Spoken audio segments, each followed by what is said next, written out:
Since it's pretty much the end of the year, I've decided to make a nice little video showing my favorite vampire crab ecosystems from 2024. So if you're new to the channel or have just been lurking this entire time, you know what to do. And otherwise, just sit back and enjoy my favorite works from this year. And don't forget to comment which one is your favorite at the end of the video.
Hello everyone, welcome to the channel. So in this video I'm building a brand new paludarium for a new species of vampire crab I acquired. So the tank is 45 litres or about 12 gallons, so that's 50 centimetres by 30 centimetres by 30 centimetres or 19.6 by 11.8 by 11.8 inches. For the base of this tank, I'm not using leca this time. I'm going to be using media bags filled with gravel. This is quite a common situation you see with aquascaping and something that will work really well for this as well. You might have seen in my previous video, I think it's about 2 videos back, similar process, and it worked very good. So I'm going to be using it again for this build. As always, I'm putting a little bit of glass protection down, which is just some old used aquarium matting. I generally do this when I'm using big rocks that could crack and break the glass quite easily. For the rocks this time, I'm just using generic black lava rock. This stuff gives a really good atmosphere, especially when I start adding the modules. It's going to give a really good sci-fi off-world kind of a look. As always, I start with the biggest rocks first and build a nice little barrier to keep the land and the soil sections separated. Once I've got the big rocks in, I'll slowly start to add smaller rocks to fill in the gaps and add a bit more structure, texture, and some more details. This process always takes a long time, so I'll just skip ahead to when I finally got it finished, otherwise you'll be waiting here for a couple of days.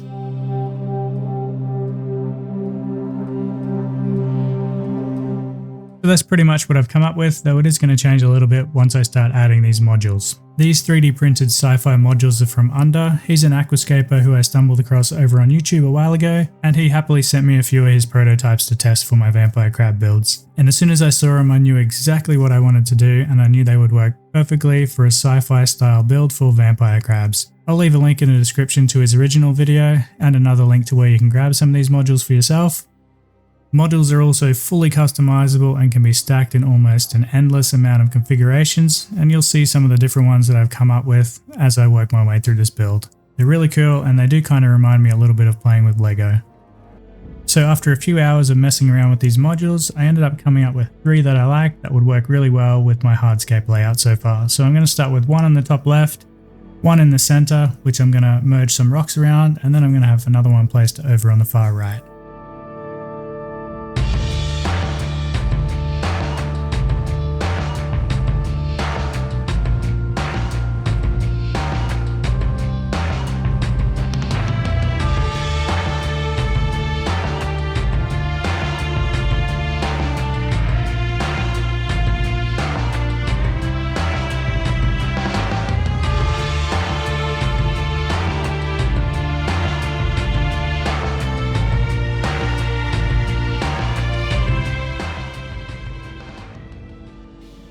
So this is the part that's going to vary quite a lot from my usual builds. Instead of filling the background with lacquer, I'm going to be using black basalt gravel for this.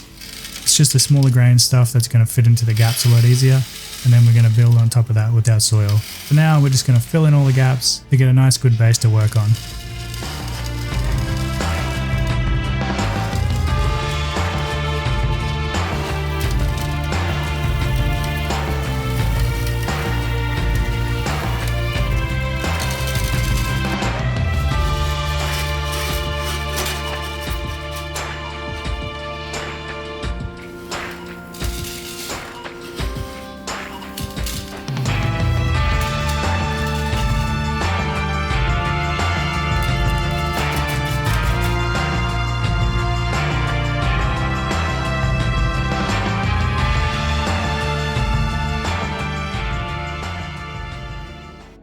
With all of the gaps filled at the back of the tank, it's time to add the front layer, so we're going to be using a fine black basalt sand for this. It's probably more of a gravel, somewhere between a gravel and a sand anyway. We're going to use a thin layer of that at the front of the tank.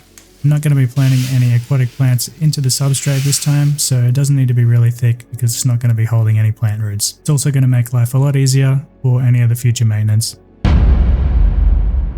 At this part of the build, you have a choice. You can either fill it with water, add plants, and you've got an aquarium, or you can continue on down the paludarium path and create a paludarium in whatever style you like.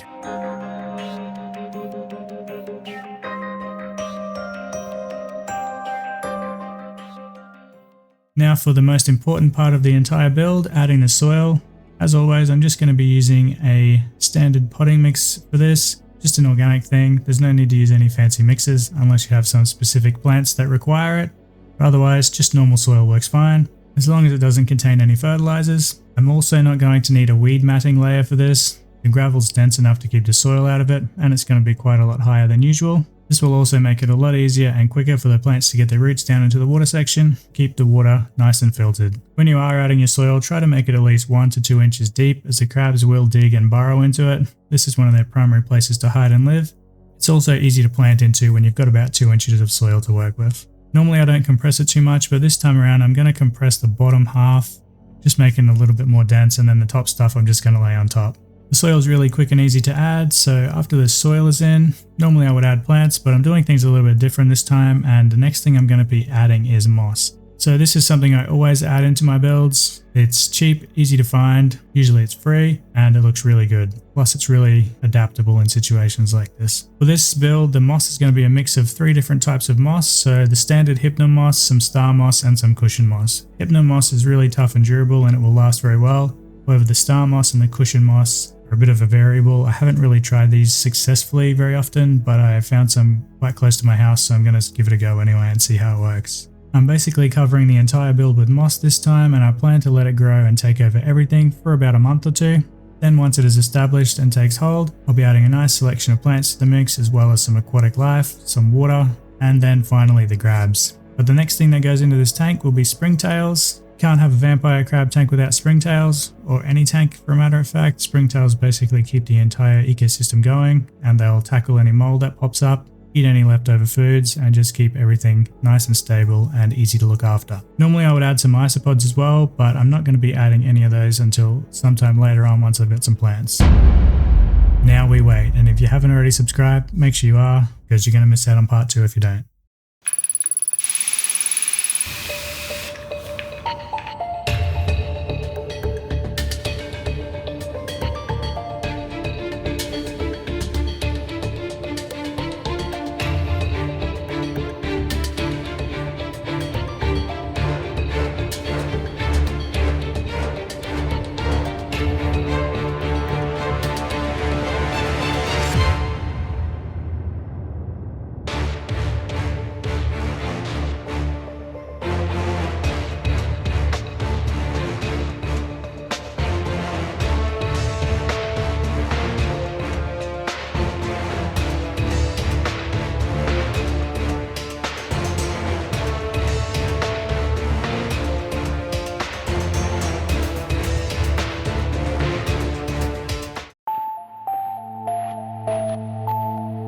Previously on Erebus 7. The planetary substrate was created, the geology was altered, and habitation modules were also added. You can find episode 1 linked in the description, as well as links to the under modules.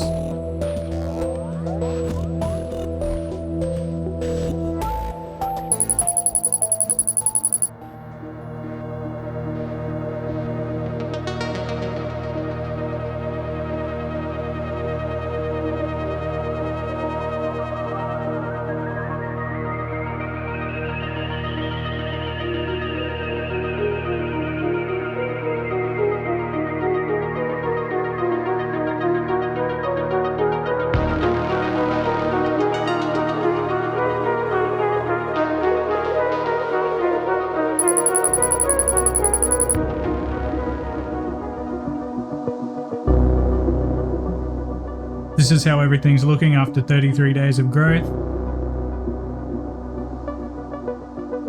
And random things have started sprouting up through the moss.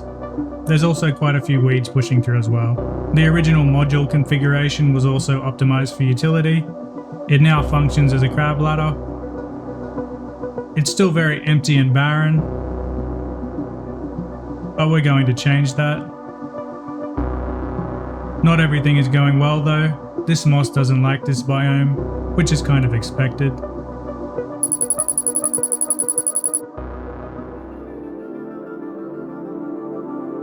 These are the plants we're going to be introducing to this biome. They're all slow growing ferns.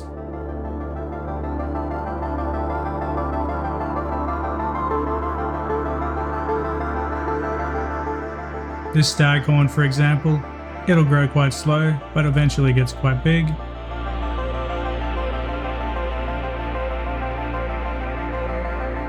The same goes for this silver ribbon fern. It's also quite a slow grower.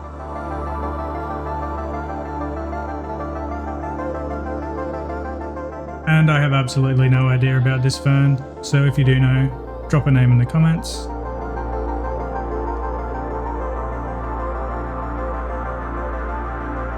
With planting, I'm going to be optimizing for future density.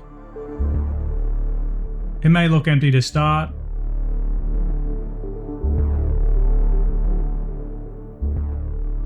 and staghorn ferns grow quite slowly, but in time, this entire scape will become a jungle. While I'm planting things, I'm also going to be removing the dying cushion moss.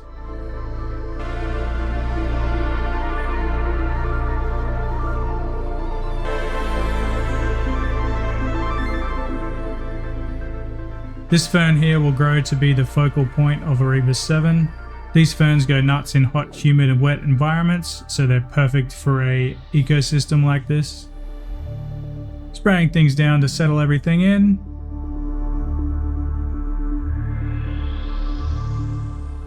At the moment I'm only misting this tank once a week and it's doing very well. It's essentially self-sustaining from an ecosystem point of view. Adding dechlorinated tap water with a pH of 8. I'll be filling this tank to the height of my neighbouring tanks. You'll see what I mean in a few seconds. Adding salvinia, snails and probably a lot of shrimp. All these shrimp hitchhike from another tank, so the same is going to happen right here. Salvinia is this tank's native natural filter, and springtails have also hitchhiked across.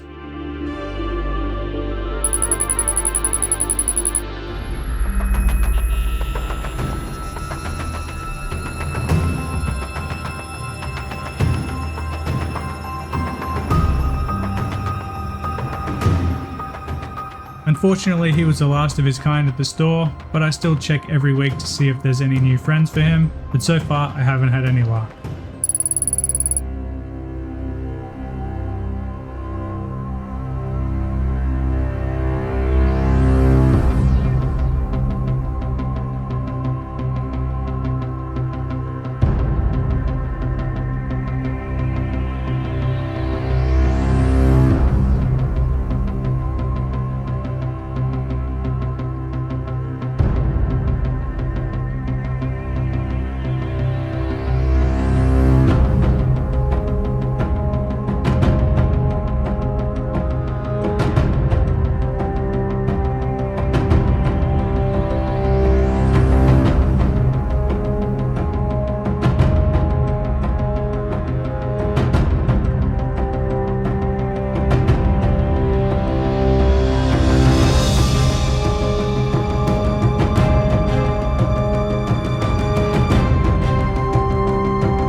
Hello everyone, welcome back to the channel.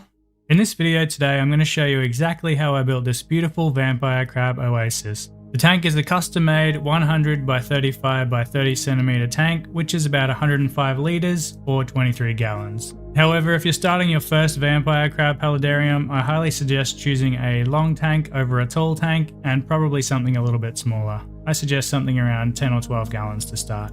I'll leave a tank size guide video in the description if you want to check that out, but for now we'll just move on to building this tank. First thing I like to do when building a new vampire crab paludarium is to set up the main hardscape and the structure first. This is going to divide the water from the land section and form the entire structure for our build. There's a ton of different ways you can do this. I've got a few different videos showing each of them, but for this one we're going to try something completely different. I'm also going to be reusing stuff from my previous build, which I just stripped down a couple of days ago, so you might recognize some of this stuff as well. We're going to be using the grey stone that I used last time, as well as some of the wood, ferns and moss. My inspiration comes from this small stream that I used to frequent back when I was living in Australia. Here's a few photos I took of this stream, just to give you a bit of an idea of what I'm trying to recreate here. My aim is to replicate this little area in a smaller scale. Generally I prefer to build filterless tanks because I like to keep maintenance to a minimum, but for this to work, I wanted to add a little tiny pump so I could create a waterfall. So I cut a perfect pump shape out of this filter foam, just a square, and I added the pump to the middle of it. This will prevent the pump from vibrating, and the immense amount of filter foam will keep the pump clean from getting clogged up for at least 12 months, probably even longer. However, if you want quick access to your pump so you can perform maintenance, you can just make a little trap door over the section above the pump and place something like a rock over it, just so you can get easy access. I'm also trying something new this time by adding a small basalt gravel layer to the front of the glass just to hide the clay balls. You don't need to do this, but I didn't want to see the ugly clay balls from the front. Alternatively, you could cover the glass with some plastic or some paint, but I wanted to keep it simple and natural, so this leftover basalt gravel is going to work really well. Then we can fill the rest of the land section with some clay balls or lacquer. This is going to be the drainage layer and the substrate layer. That's the hardest part of the entire build complete, and also the most important, because you want to get your substrate and your structure and your foundation perfect, because everything else is going to be built on top of that. The next important part of this build, and my least favorite part of any build, is to add the soil barrier. It always takes ages to get perfect.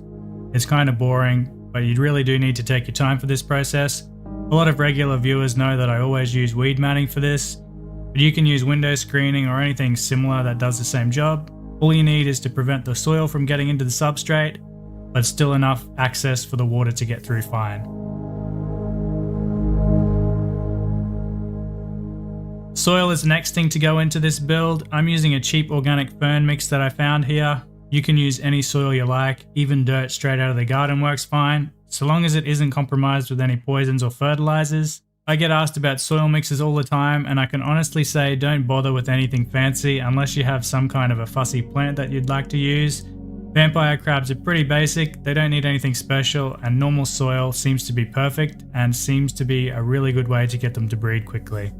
Before I started anything else in this build, I tested to make sure the pump was working. Don't forget to do this early on in the build stage, because once you get stuff on top, it's a nightmare if you have problems.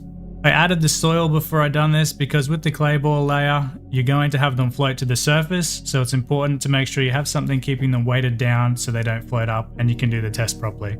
I've made that mistake in the past and it's a total nightmare. Before planting everything, I added a few more rocks to the land area just to make things a little more interesting and to add some more line of sight barriers. The more line of sight barriers and the more complexity you have in your tank, the better, especially if you have quite a lot of crabs or you plan on having a lot of baby crabs in the tank. Again, I'm keeping the plant selection super simple and super cheap. I'm just using 2 species of ferns here. I'll leave the names up on the screen. They send out runners quite fast, so we'll fill in a lot of the blank space fairly quickly. However, you will need to direct those runners in the position you want because sometimes they go in every direction.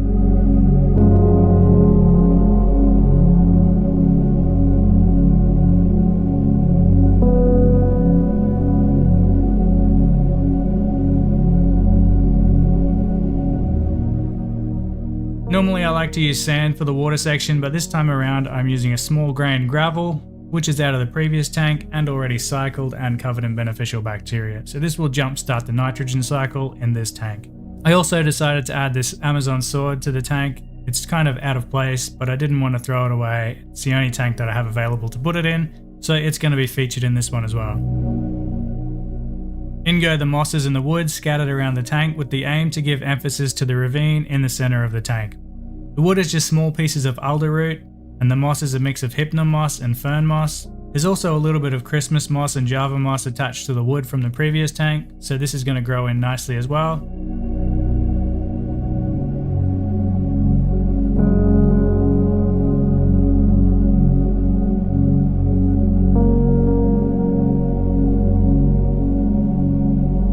And last of all, I'm adding some finishing touches with some creeping jenny and some ficus pumila, as well as a stable for the water section, Salvinia. I'll tinker with things a little bit over the next few weeks, but for now, that's the paludarium basically complete. And as all this stuff is from my previous build that I took down a couple of days ago, it's already bioactive and I can add my crabs straight away. However, if this was a completely new tank, you're going to need to add cleanup crew. Springtails, earthworms and isopods are the best 3 options. And if you've been watching this build so far, you would have noticed quite a lot of these creatures scurrying out of the stuff I've added, so springtails and isopods, as well as a few earthworms in the soil. Once you've added your cleanup crew, I highly suggest waiting about a month before you add your vampire crabs, and remember, only 1 species of crab per tank. Mixing crabs is the #1 no-no, they will fight and they will kill each other. If you haven't liked or commented on this video yet, now's the time because I'm about to start adding the crabs. Just like the old tank, this one's going to be home to my purple crabs, so the Geosesama denala crabs, and all of these crabs started from a single pair. Every so often I add a few different males and a few different females, just to keep the genetic lines diverse and to keep any inbreeding problems at a minimum.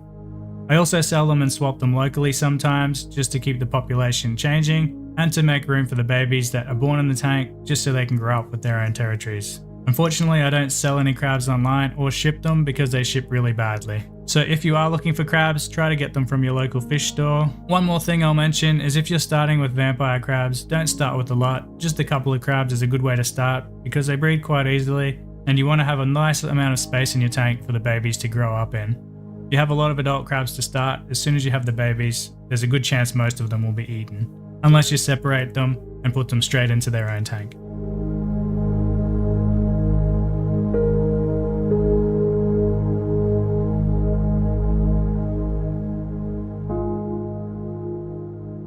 I don't usually include a maintenance section in my videos, however quite a few people have asked what a maintenance routine looks like in a tank like this one.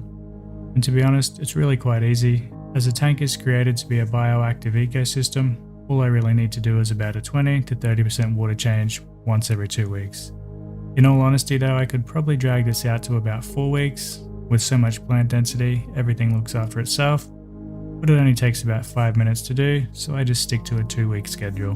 Apart from the water changes, the only other thing I've had to do so far in the 82 days this tank's been running is trim the moss. From memory, it's been about twice so far. Again, this probably isn't really necessary, but I just do it anyway, because you can use the trimmings to spread the moss wherever you like. At some stage the ferns will need trimming as well, and their runners will need to be cut because they do start to spread quite wildly. That's easily a few months away yet, and I plan on letting this tank get really dense. We've already had a couple of generations of babies born in this tank so far, and quite a healthy population of mushrooms popping up, which is always super cool to see. I hope you've enjoyed this video and everybody got to learn something. And as always, thanks for watching, don't forget to like and subscribe, and I'll see you on the next one. Cheers everyone. In this video, I'm going to show you the best way to set up a nano paludarium for vampire crabs. For the build list, you'll need the following ingredients. An aquarium, that's 5 to 6 gallons, that's a good place to start. This one here in particular is 6 gallons or 25 litres. I'll leave the exact measurements up on the screen, and you'll also need a lid for your aquarium.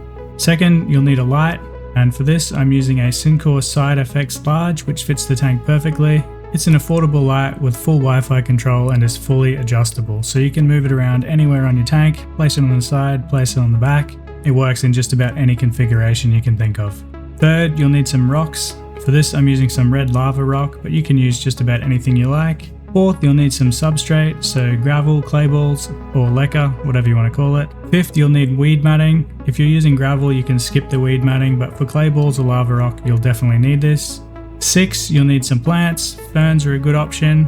They love wet, humid environments, but again, you can experiment with whatever plants you like. 7, you'll need wood. Try to stick to the common aquarium woods. This piece here is grapevine. 8, you'll need some sand. For this, I'm just going to be using some plain quartz sand, but any kind of aquarium sand that you come across will work perfectly fine. And the last ingredient on this list for the time being is good old-fashioned soil. So don't bother with any fancy mixes. Organic dirt is perfectly fine. There's a couple of other secret ingredients, but we'll cover those a little bit later on in the video. And for now, we'll just jump straight into the building process. So to start this build, I'm laying down a piece of corrugated plastic. You can use aquarium matting for this if you like. This step isn't compulsory, but it's just something to protect the glass if you drop any of the rocks or any of your hardscape early on. Now you can add the first primary ingredient to the tank, which is going to be the lava rock, or whatever stones you've chosen. The goal here is to make a barrier to separate the land section from the water section, and as vampire crabs spend 99% of their time on land, it's important to follow the general rule of 80% land and 20% water. It's the golden ratio for Geosesama species. Play around with this with a little bit of time and make sure you get it perfect, and try to get as few gaps as possible while you're setting everything up. This will just save you filling in the gaps at a later stage.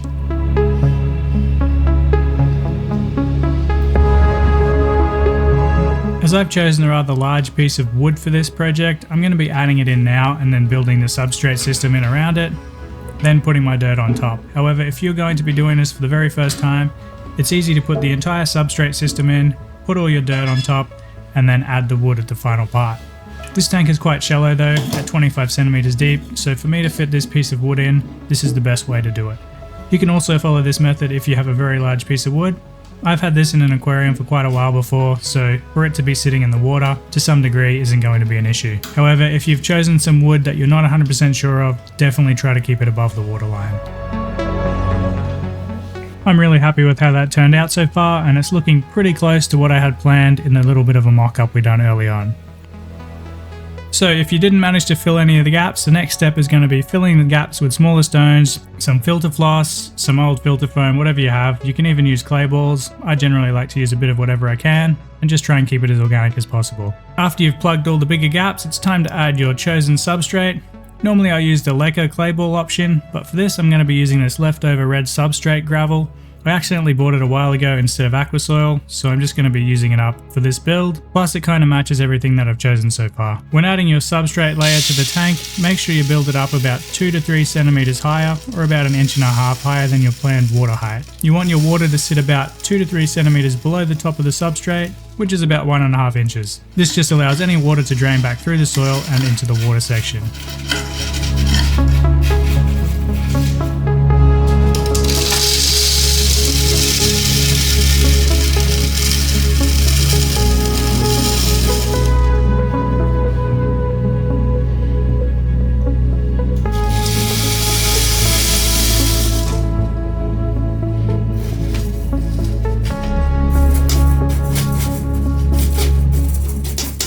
If you've decided to use clay balls or lava rock or something similar, you'll need to add the plant barrier, so the weed matting, for this next step. I'm not going to be using that for this build because I'm using gravel. However, you just need to lay it on top of the substrate system just like this to get the perfect results. Once you've laid it down, you can apply your soil on top. This just prevents the soil getting into the clay balls and then contaminating your water as it filters through to the water section. The next part of the process is to add the soil layer to your tank. A lot of people like to use AGB mixes for this kind of a setup, but it's best to just use plain old soil as long as it's organic and doesn't have any fertilizer. I have a bit of a running theory at the moment that the AGB mix is a little bit too acidic and it does prevent vampire crabs from breeding. It's just a theory at the moment, but so far I've been speaking to a few people and it seems to be kind of validated so far, but I'll make a video some stage down the track once I have more conclusive results. But for now, just stick to some basic soil. Alternatively, you could make some patches in your tank with a bit of AGB mix for certain plants and some soil in other sections, but otherwise, if you don't want to spend any extra money or waste any time, just stick with soil. Okay, so after dropping in the soil layer, it's time to add our plants. I'm going to be using some vampire crab favorites here, and they are ferns. I use ferns for most of my builds. They're cheap, reliable, they like high humidity, they enjoy the moisture, and they're generally pretty tough. So if you're struggling for plant choices, stick with basically any type of fern. I'll leave the names of the 3 that I'm using up here on the screen. I'm not going to struggle my way through pronouncing them.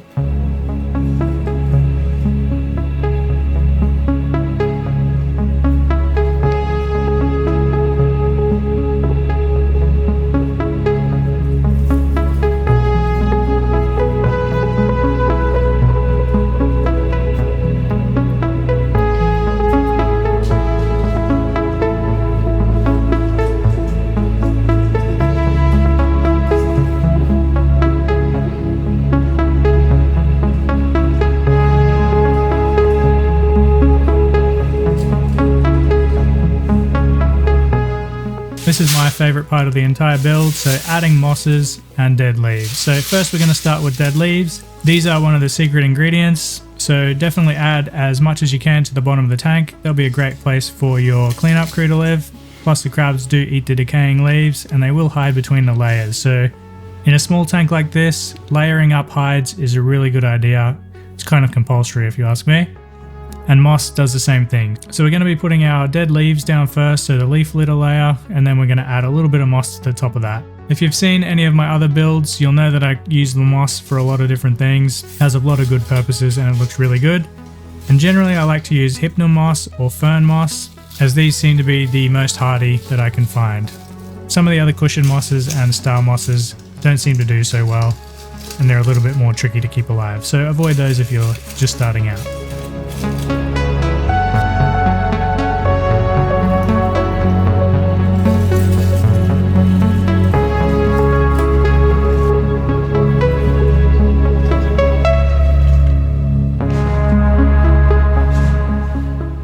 Okay, so the last part before we move the tank into its final position and fill it with water is to add the sand. So we're going to be using just some plain quartz sand for this. However, you can use any type of sand you like. Black sand also works well if you don't really want to clean anything too much, but I think white sand is going to work best with this composition because it's not going to be too dark. There's a nice little bit of contrast to it.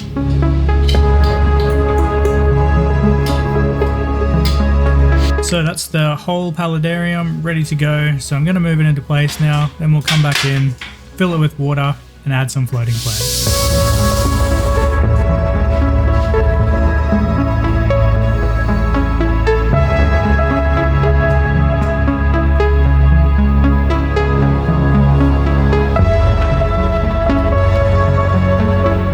Obviously you're going to need dechlorinated tap water for this.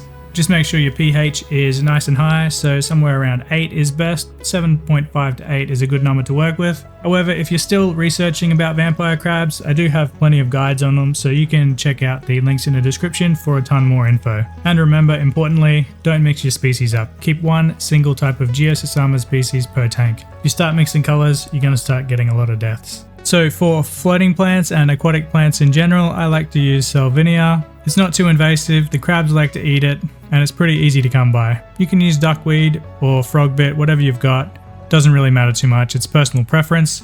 But because we're not using a filter for this build, having aquatic plants is super important. So no filter, you're going to need a lot of plants to suck up the nutrients, as well as staying on top of your water changes. For the first month or so, it's best to do twice a week for your water changes, then you can scale it back to probably once every 2 weeks. Generally, once you have a nice bit of coverage with your floating plants, you can scale things back a little bit because they'll do a lot of the heavy lifting. So the final step before adding crabs to this system is going to be adding a cleanup crew. So I'm going to be adding springtails and isopods to this. They are a core component and another secret ingredient. Without them, your entire setup's going to fail. They'll basically take care of any waste and process it back down to nutrients and other substances your plants can use to sustain their growth. Isopods are also a really good food source for vampire crabs. However, just make sure you keep a side colony going because your vampire crabs will eat them pretty fast. And from my experience, it doesn't matter how many you add to the tank, the crabs will ultimately eat them to extinction. That's just something to keep in mind. Before I add crabs to the tank, I'm going to be doing a quick giveaway for one of these awesome vampire crab posters. They're hand drawn by a friend of mine and come in 2 different colors and 3 different sizes. All you have to do to get one is to be the first person to guess the video game that inspired the music choice for this video. The first person to guess correctly will get an A3 size poster in their choice of color. But if you don't like your chances of guessing, you can always pick one up from the link in the description. Now we're finally going to add our crabs to finish off this build. So for this little nano tank, I'm going to be adding 3 crabs. So these are Geosesama Halloween, or you'll probably see them commonly listed as black leg or black eye. Now there's quite a few important things I'm going to mention here. So with the crabs in a 5-gallon tank, this is about as small as you can possibly go. Generally the rule is 3 crabs per 5 gallons. However, I would stick to 3 crabs pretty much right up until you get to about 12 to 15 gallons. They breed fairly easily, so you do want a bit of space for them to grow into. I bred my first crabs in this exact tank, and I had 1 male and 2 females, and they were Geosisama Hagen. So a setup like this works really well for breeding them, but you do need to follow the golden ratio with the sexes. So if you have 1 male and 2 females, he's going to spread his interest between the 2 females, so they won't generally get bullied too hard and they won't get pestered to death. So if you have 1 male and 1 female, that male will basically hound that female until she dies of exhaustion. On the other hand, if you were to change this to having too many males, the males will basically fight to the death and kill each other, especially in a smallish sized tank like this. That said, if you only want to keep 1 crab, that's also possible. Not highly advised, but it's better than keeping 2, simply because 2 crabs is generally going to end up with 1 causing problems with fighting. Also, when you first introduce your crabs to a tank, make sure you introduce them to the land section and be prepared for them to jump. As you've seen in this video, just coaxing them out quite lightly, and the male already jumped out pretty quickly. So he didn't have far to fall, so it's not big of an issue. But just be prepared for them to jump, because they are really good jumpers and they will jump so fast you won't even see it coming. And most importantly, as always, when you're getting crabs, please don't mix them up. Mixing crabs is one of the #1 reasons they die. They'll just fight each other to the death and kill each other. It doesn't always happen straight away, but it will happen over time. The dominant crab will just kill everything else in the tank. Just don't mix species and save yourself the trouble. There's a lot of other people mixing them online. They just don't have a clue what they're doing. I'm just going to be straightforward about that. So don't take any stupid ideas from that. Do not mix your crabs.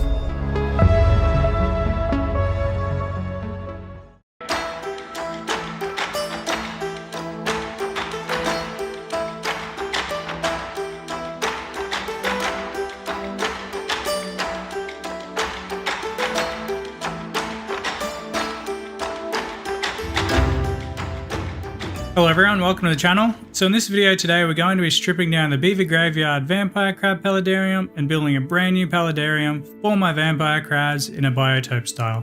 So if you're not familiar with biotope styles, they're about as close as you can get to where the creature actually comes from in the wild. So in this case, Southeast Asia.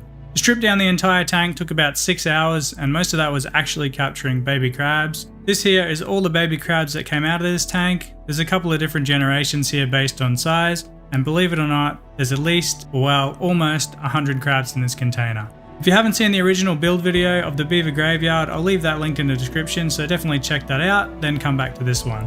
Now we'll move straight on to the new build. As this paludarium is going to have a stream flowing through it, I'm adding a small pump which will allow water to be circulated from one side of the tank to the other without any flow issues. The tank's quite long, so it does need some assistance. Once I connected the tubing to the pump, I added a filter to the intake end to stop any debris. This one is a simple stainless steel filter with a really fine weave. On the outflow end, I'm attaching a small flow adjuster from an old Sun filter. This is what my flow loop looks like, with the intake on the left and the outflow on the right. With the pump connected, I added the land and water barrier. Remember, vampire crabs primarily live on land, so an 80% land, 20% water split is required. I'm just going to be using greystone for this, which I acquired from an old roadwork pile near my house. This took a few hours to get perfect, so I'll just skip ahead to the finished product. Take as long as you want for this process because it's really important and you definitely want it to look good.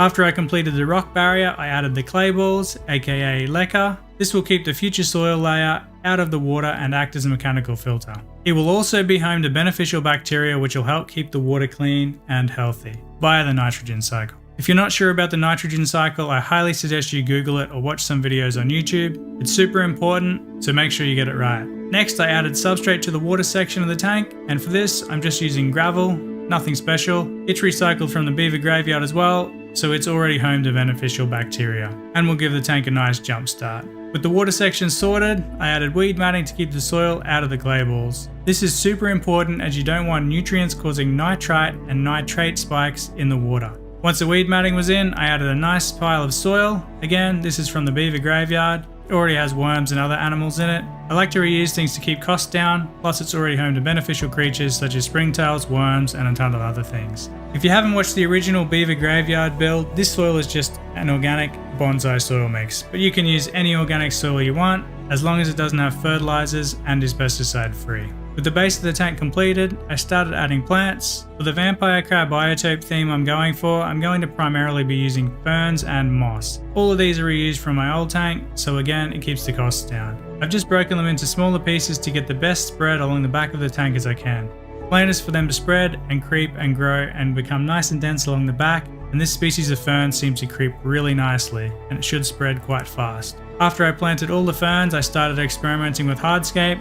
For this, I'm using old logs and pieces of wood I collected from the forest near my house. Some of the stuff is also from my old tank. If you do plan to collect wood from the forest and other things, it's best to soak whatever you collect in water for about 30 minutes, just to evict any spiders, centipedes, or anything else that might be lurking inside. It isn't 100% foolproof, but it gets rid of most of them, and anything left the crabs will kill and eat pretty quickly. The last thing you want is for a spider or a centipede to escape your tank and be crawling around your house. With the hardscape mostly done, the next part of the process is to add water. For this, I'm just using dechlorinated tap water, and I'm only filling the water section until it's about half an inch or a few centimeters below the soil layer. You just don't want the soil to be sitting in water because it will cause problems. With the water in and the pump running perfectly, it's time to start adding the finishing touches of moss and some extra details such as sticks and dead leaves. For a true biotope style, I would have to use leaves from Southeast Asia, but for this I'm just going to be using oak leaves. They're a good enough substitute and I already know they're crab safe. So if you do need to use leaves and you have oak trees around, they're a great option to use. They're also free. With the land section complete, I added aquatic plants. For this I'm primarily using Boos, so Bucephalandra, and some Salvinia for floating plants. Salvinia is a great plant to use to keep the water quality perfect,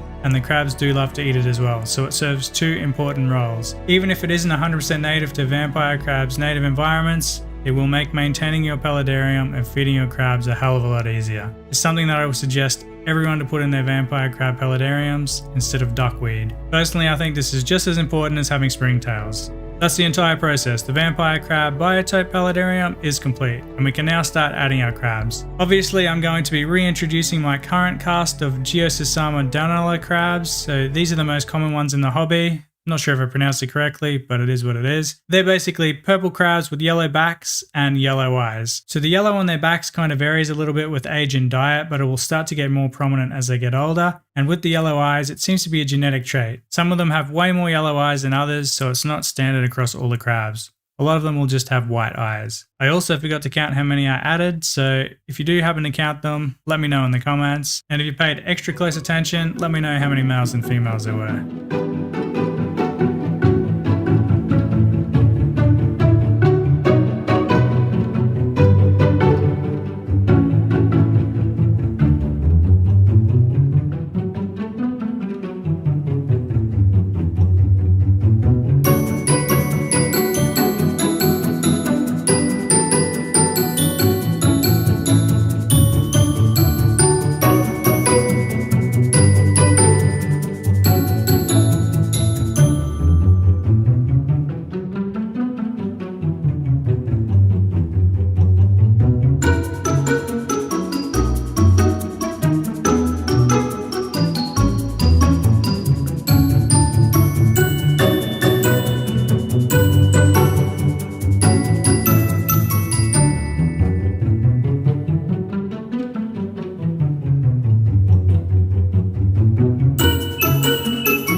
Fast forward 3 weeks and the crabs have settled into their new home very well. There was a little bit of brawling early on while everyone settled in and found their territories, which is when Kevin got attacked and lost both of his claws, but he's been the only victim so far and everyone else seems to be doing really well. We're also back to hand feeding. Not all of my crabs are this carefree, but a good portion of the males won't even get out of the way when I try to add something to the tank or move things around. Sometimes I actually have to chase them away to get stuff done. This isn't typical behavior for these crabs. A lot of people will add vampire crabs to their paludariums and not see them for months, but with captive bred ones, they really aren't all that fazed by people. Especially if you hang around the tank when they're growing up as babies. They get really used to people really quickly. Now, normally I like to wait about 3 months before filming how things are going with the tank, but sadly I had to move apartments within a few weeks of finishing this build, so you're going to see it with just under a month of progress. And sadly, by the time I publish this video, it will already be dismantled and I'll have started a new project. Kind of a shame because this one was really starting to take hold and the crabs were really starting to behave well and enjoy their new scape. Interestingly enough, I've already had babies in this tank. You might have seen one of my posts about it. If not, you can scroll through the channel. As for the lighting, I'm still using the same lighting as I did on the Beaver graveyard. I haven't even had to configure any of the lighting settings, so it's working exactly the same as it was on the Beaver graveyard and working really well. Anyway, that's pretty much the build story so far.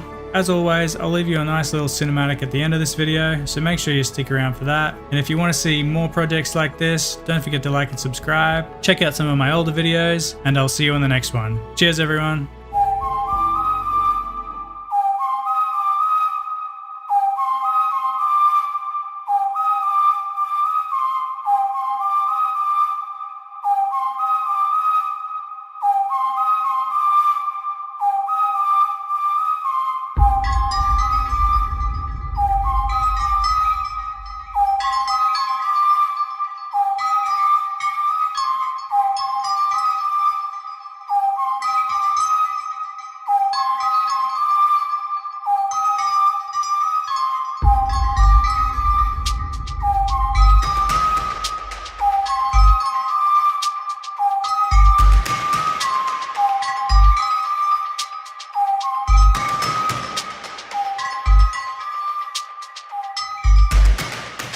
Over the years I've made tons of different vampire crab ecosystems, all of which you can find here on the channel. However, in this video I'm going to be doing something completely different. I'm going to be building a massive high-tech spray foam free, mostly organic, vertical style vampire crab ecosystem, and I'm going to be building it in an Exoterra 45 by 45 by 90 terrarium. The project is going to be home to a rare type of arboreal Geosisama vampire crab species that molts on land and spends more time off the ground and up in the canopy.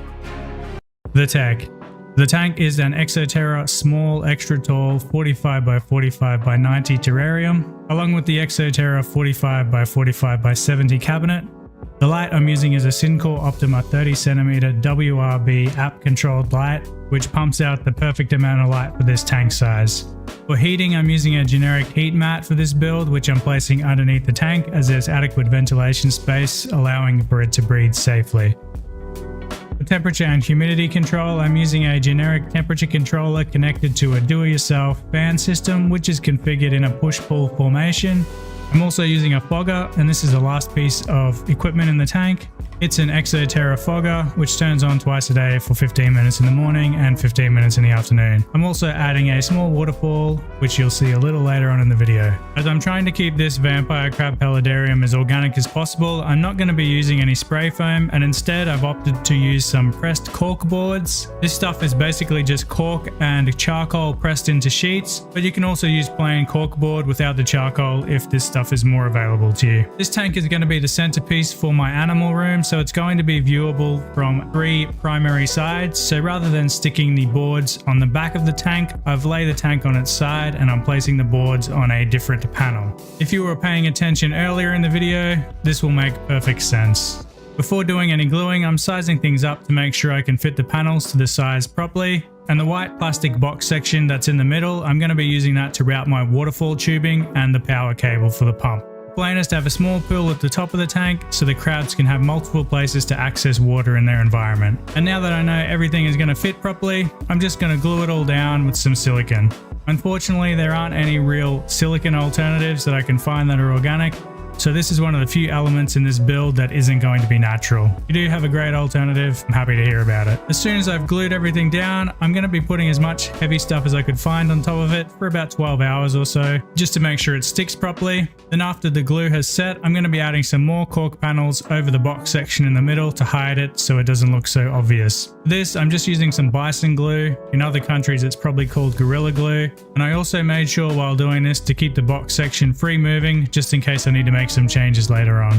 For the final stage of gluing, I'm just sticking random bits of corkboard all over the background just to make it look really random, as this is what everything else in the tank is going to be mounted to. And here's what it looks like a couple of days later after everything is dried and I've moved the tank back into its final position. The background is 72 centimeters long and the remaining space is going to be filled with land and water. Moving on to the pump and the waterfall, this is all pretty straightforward. Pump will sit in a small filter box at the bottom of the tank. I just use some scrap acrylic. I reuse this stuff quite often, so it's going to be used in other projects down the track. Now that I know the pump system for the waterfall is going to work, I'm going to start detailing the cork for the background. So for this, I'm just using my Dremel. You can use a fork or something to scrape it back, whatever you like, but I found a Dremel works really well using any of the default sanding bits. Just make sure you have a dust mask and a vacuum cleaner for this because it gets super messy and you don't want to be inhaling tons of cork dust. I actually found this entire part of the process really enjoyable, but it was really messy and it did take quite a long time to get exactly how I wanted it. But I think it turned out pretty good, and it's a hell of a lot nicer than working with spray foams. Normally I leave adding the water section substrate until last, but this time around, in order to avoid using some kind of plastic or glass protection, I'm going to be adding quite a thick layer of sand first. The rocks I'm using have quite pointy and sharp edges, so I don't want to create any pressure points on the glass that may cause things to crack. And when adding the sand layer, I'm just going to be keeping it in the area that I'm going to be working with the rock. As with all of my builds, I'll be making a rock wall next to hold back the substrate layer or the land section. I'm using maple stone for something a little bit different. It's fairly lightweight and has a ton of interesting texture, and this part of the build took quite a few hours over a couple of days to get it just how I wanted it. As this will be one of the main features of the tank, I wanted to make sure it was perfect. I recently made an Iwagumi aquascape using the same stone, which you can check out later if you like. And behind this rock wall barrier, I'm going to be adding clay balls or leca. Well, you can use lava rock or coarse gravel for this process. I generally prefer using leca because it's light and inexpensive to buy. And this build's going to be quite heavy already, so I didn't want to make it any more heavier than it needed to be.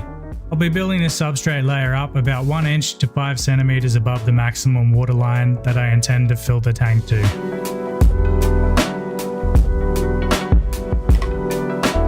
On top of this layer, I'll be adding some weed matting. I had thought about using some organic fiber for this, some kind of hemp or natural cotton material, but to be honest, I couldn't find anything suitable around here. I've been using the same sheets of weed matting for a few years now, so I might as well just keep using it. It seems to last forever, so I can probably keep using this for a very long time anyway. At the top of the tank, I want a small pool of water so the crabs have a place to hydrate, as well as the bottom and the middle. To make this work, I'm using a half pot silicone to some more scrap acrylic. I wanted to use a real half terracotta pot for this, and I did try it, but I couldn't find something that fit this exact space. Everything was either way too big or way too small. Now I'm just going to glue it to the top back of the tank using some more Gorilla Glue and then leaving it clamped overnight. Once the glue is dried, I removed the clamps, then covered the entire thing with corkboard scraps to hide the ugly orange terracotta look. Again, if you use some natural clay pottery, you wouldn't need to do this step and it would look a lot better. Bamboo skewers also work exceptionally well to hold things into place while you wait for glue to dry, and in a lot of cases you can actually just use the bamboo skewers without the glue at all, which is what I'm going to be using for some of the steps coming up. Continuing on, I'm now at the point where I can add the bulk of my background material to the corkboard, and I ordered 4 kilos of assorted cork bark bits for this, and I'm going to skewer them into place using the same method as I just showed you. Just this time, I'm not going to be using any glue. Unlike skewering to the corkboards though, this stuff is quite hard, so you'll need to pre-drill some small holes for the skewers to slide through. Most pieces can be held in place with 3 to 4 skewers, but you can add as many as you like to get things to fit nice and securely. I also find adding them at different angles will lock things into place a lot better than putting them all in straight. Whilst doing this, I'm also incorporating my planned waterfall flow path, so it's going to be flowing through some of the cork pieces until it reaches the bottom of the tank. I'm also adding a lot of empty pockets here, which are going to be filled with soil. This is a super important part of the build, which you'll see as things progress a little further on. After this, I filled the tank and tested the waterfall's flow path. It was surprisingly good for the first guesstimate, but it took hours and hours and hours of fine-tuning in order to get it to stay within the path I wanted. So I had to move things around a little bit until I got the flow path contained within the cork path. Once it was 90% contained, I proceeded to trim the excess skewers off and move on to the next stage. In all honesty though, getting the waterfall to flow where it should was the hardest part of this entire build. So if you don't need a waterfall and you don't want maintenance down the track, I highly suggest just skipping it and adding a few self-contained pools in stages along the way down. Before adding any moss and plants, I'm going to be covering the bulk of the background with a layer of clay to make things a little bit more natural. I'm not 100% sure what type of clay this is, but I ordered it from a local terrarium store, so I definitely know it's animal safe. I didn't record too much of this process as it was a total nightmare trying to move the camera around while my hands were completely covered in clay. But the process is super simple. Just spray down the surface with a little bit of water, then apply the clay over the top. One thing when making the clay, try to make sure it's not too wet because it gets a little bit tricky to work with.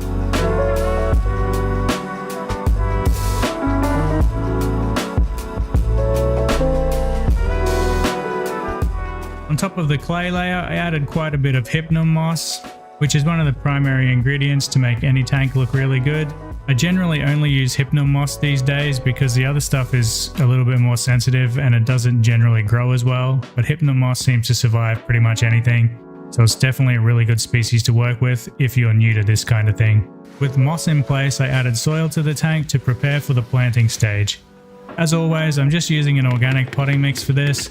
There's no need to use any fancy soil mixes. It's a waste of money and time as well as effort. So unless you have really specific plants that require some kind of a mix, just avoid using anything fancy. The soil will be a couple of inches deep in the deepest spots, and I'm also going to be making sure to add soil to all of the soil pockets that I created earlier. Before I add any plants to this, I'm going to be adding some Agravia trimmings, followed by an assortment of hollow logs, bark and branches. Just some stuff I found in the forest. I'm also making sure not to cover the pump cover with any soil, and I'm just going to place a piece of bark over it just to make it a little less drama to access it when I need to. Next comes the first round of plants. I'm going to be slowly adding plants to this build over a couple of months as I find the ones that I'm looking for. And I was also lucky enough to have a lovely lady here in Poland send me a box of trimmings from her own vampire crab ecosystem, which I'm super grateful for, though I don't know the names of half of them. As soon as I finished planting everything, I tested the waterfall to make sure I didn't mess up the flow path, and so far it seems to be unchanged. In the second round of planting, I ended up transplanting some big staghorns from my sci-fi tank into this one. They looked fantastic at first, but for some reason they had an insane amount of melt back, and I ended up losing the biggest one, which was a bit of a shame. After adding all of the plants in, I added a little layer of leaf litter to the bottom of the tank, just a random mix of elm, beech and oak leaves. This is a really important step and it makes the tank look a lot more natural. A few weeks later, I started working on the water section, and because the crab species I've picked for this tank doesn't really use the water section all that much, I'm just going to be keeping it really simple with a few crypts and some salvinia. Later on, I also decided to add a spare tiger lotus that I had, which came out of another tank, but I think that might get a little bit too big for this one. After another month, I finally got the chance to collect a little more hardscape, so I spent even more time than I'd like to admit trying to fit it into the tank. Some of the pieces were amazing, but a little bit too big, so I had to trim them down and break them up until I got them to fit and positioned exactly where I wanted them. Working from the side like this was also a bit of a nightmare because I had to do everything sideways instead of just placing it in from the front, which is a hell of a lot easier. To add this stuff to the tank, I just used a skewer method, the bigger bits, and for some of the smaller, more awkward ones, I did end up having to use some super glue to keep them in place.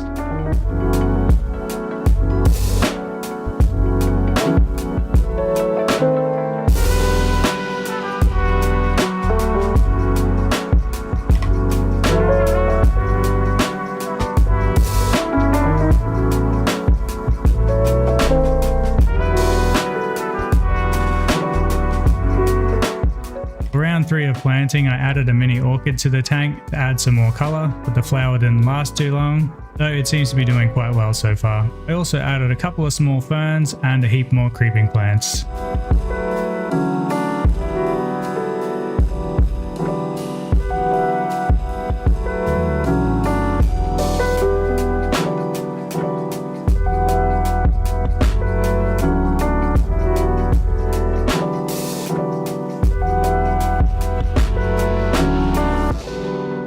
And the last thing and final thing to go into this tank before the crabs arrive in a few months is going to be isopods. And rather than adding some fancy isopods, I've decided to go with some wild types. I've been breeding these here for a few months, specifically for this tank, as I wanted to keep things fairly natural, and these seem like a really good choice. And on the same day that I added the isopods, I spotted an army of little mushrooms popping up all over the tank, which is a really good sign things are maturing well.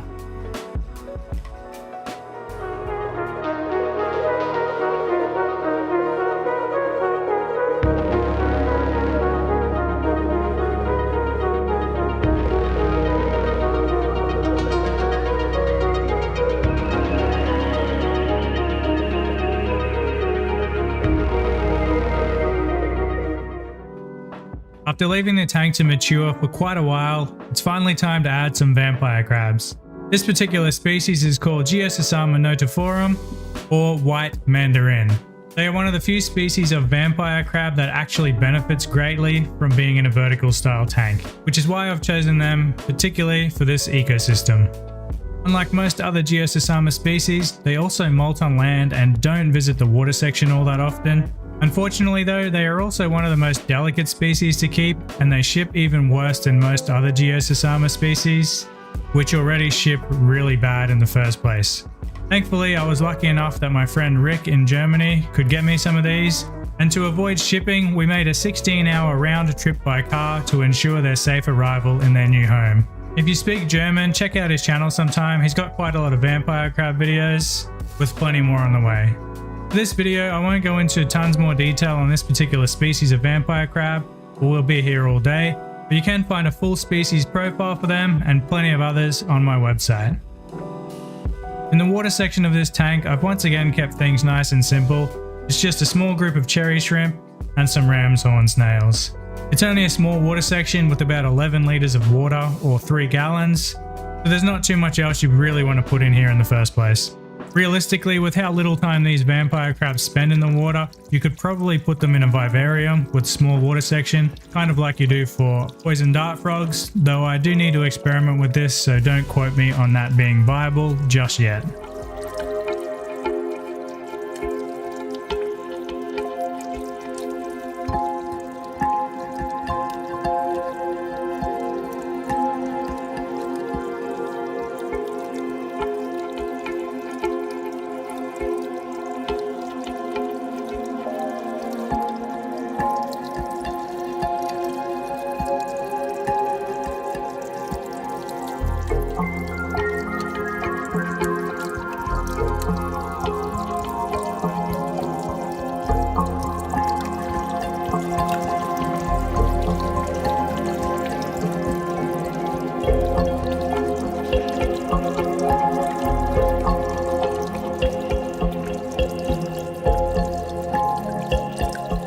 Looking at the project after a little over 200 days, and apart from a little bit of plant melt, everything has gone according to plan, and the crabs seem to be doing really well so far. So here's a quick overview of the core components for this project. I'll have everything listed below and over on my website if you're looking for more detailed information. Firstly, I flipped the light to run from left to right and at the front of the tank, rather than running from front to back.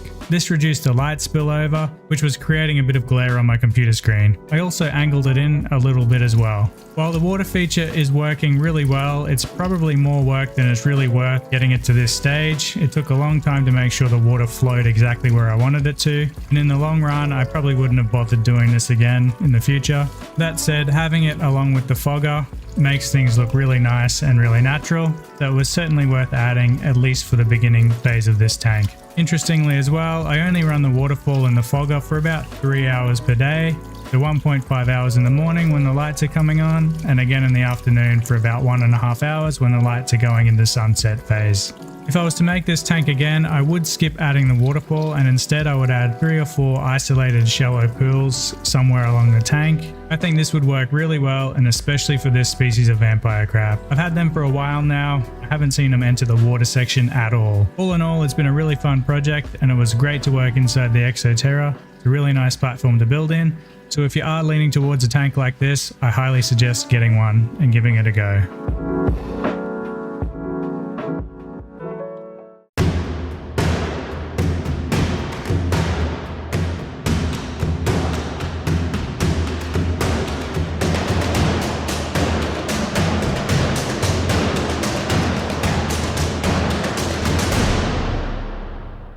Hello everyone, in this video I'm going to show you how to build a beautiful, affordable rainforest cross-section paludarium for vampire crabs.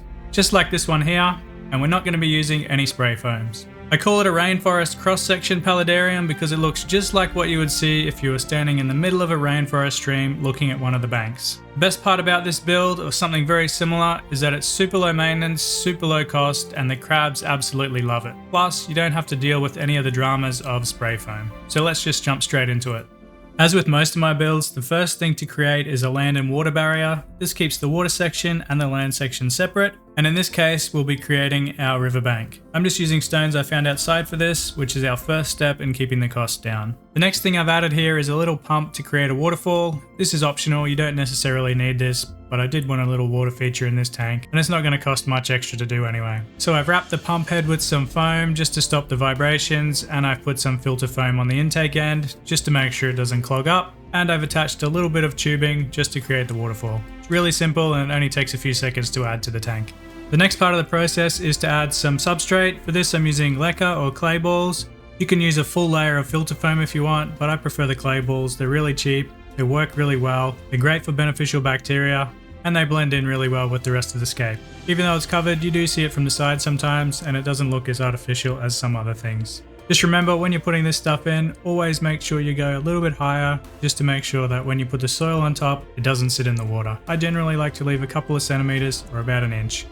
Once the substrate layer is in, the next thing to do is to cover it over with some sort of a barrier. For this I like to use weed matting, but you can use window screening. Pretty straightforward, just lay it across the top of the surface of the substrate, then you can start adding soil. After adding the soil barrier, you can add some soil. For this I'm just using some organic fern mix. Any kind of soil is fine, but I just use this stuff because it's what I have lying around and I know that it works really well. I generally try to go about an inch deep or about 5 centimeters usually. There's no need to go that much deeper. It's plenty enough for the crabs to burrow into, plenty enough for the plants to grow. As the tank's only 30 centimeters high, we don't want to waste too much space with a big deep soil layer. That's not going to get used very efficiently.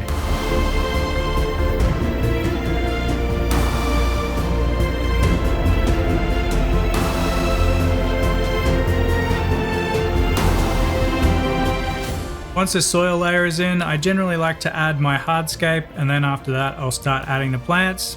I already know where most of the plants are going to go, so I'm going to get the hardscape in and roughly plan things out around that. You might remember this piece of hardscape from the previous Biotope build.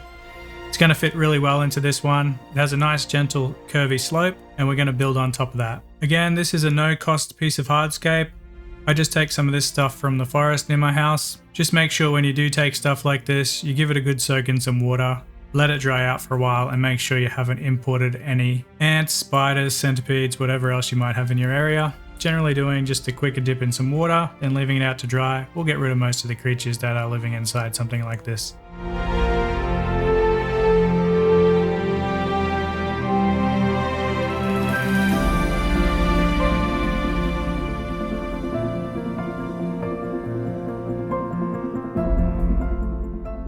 My plant selection in this build is going to be really simple. I'm going to be using some ferns, some moss, some pilea, which is what I'm going to be adding first, and then probably a little bit of Ficus pumila. It's another creeping plant, works really well and grows really well in humid environments and gives a nice overgrown jungle look.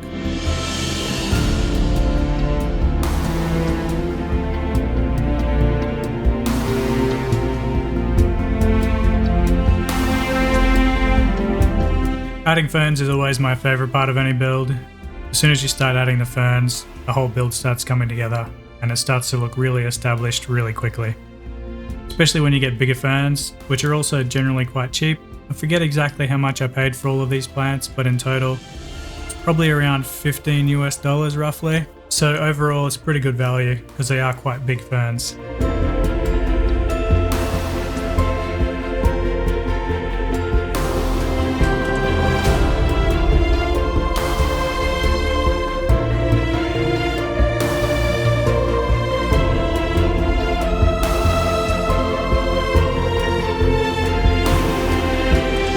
With all the main plants in now, things are starting to look really good. We're just going to add some moss, then add a little bit of the creeping plant, Ficus pumila, and then we can start adding the really fine details in, such as the sand, some rocks into the water section, then we can start filling it up.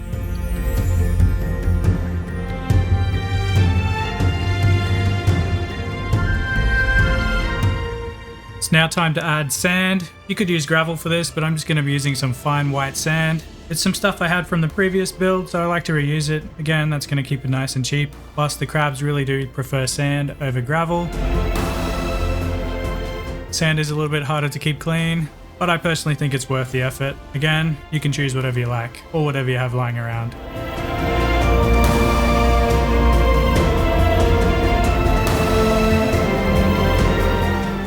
The The tank's basically ready to start filling up now. I'm just going to be using some tap water for this, dechlorinated obviously. There's no need to use RO water remineralized in my area. However, if you do have some issues with pH, definitely look into it. But generally, for most people, tap water is going to be fine as long as you add some dechlorinated to it.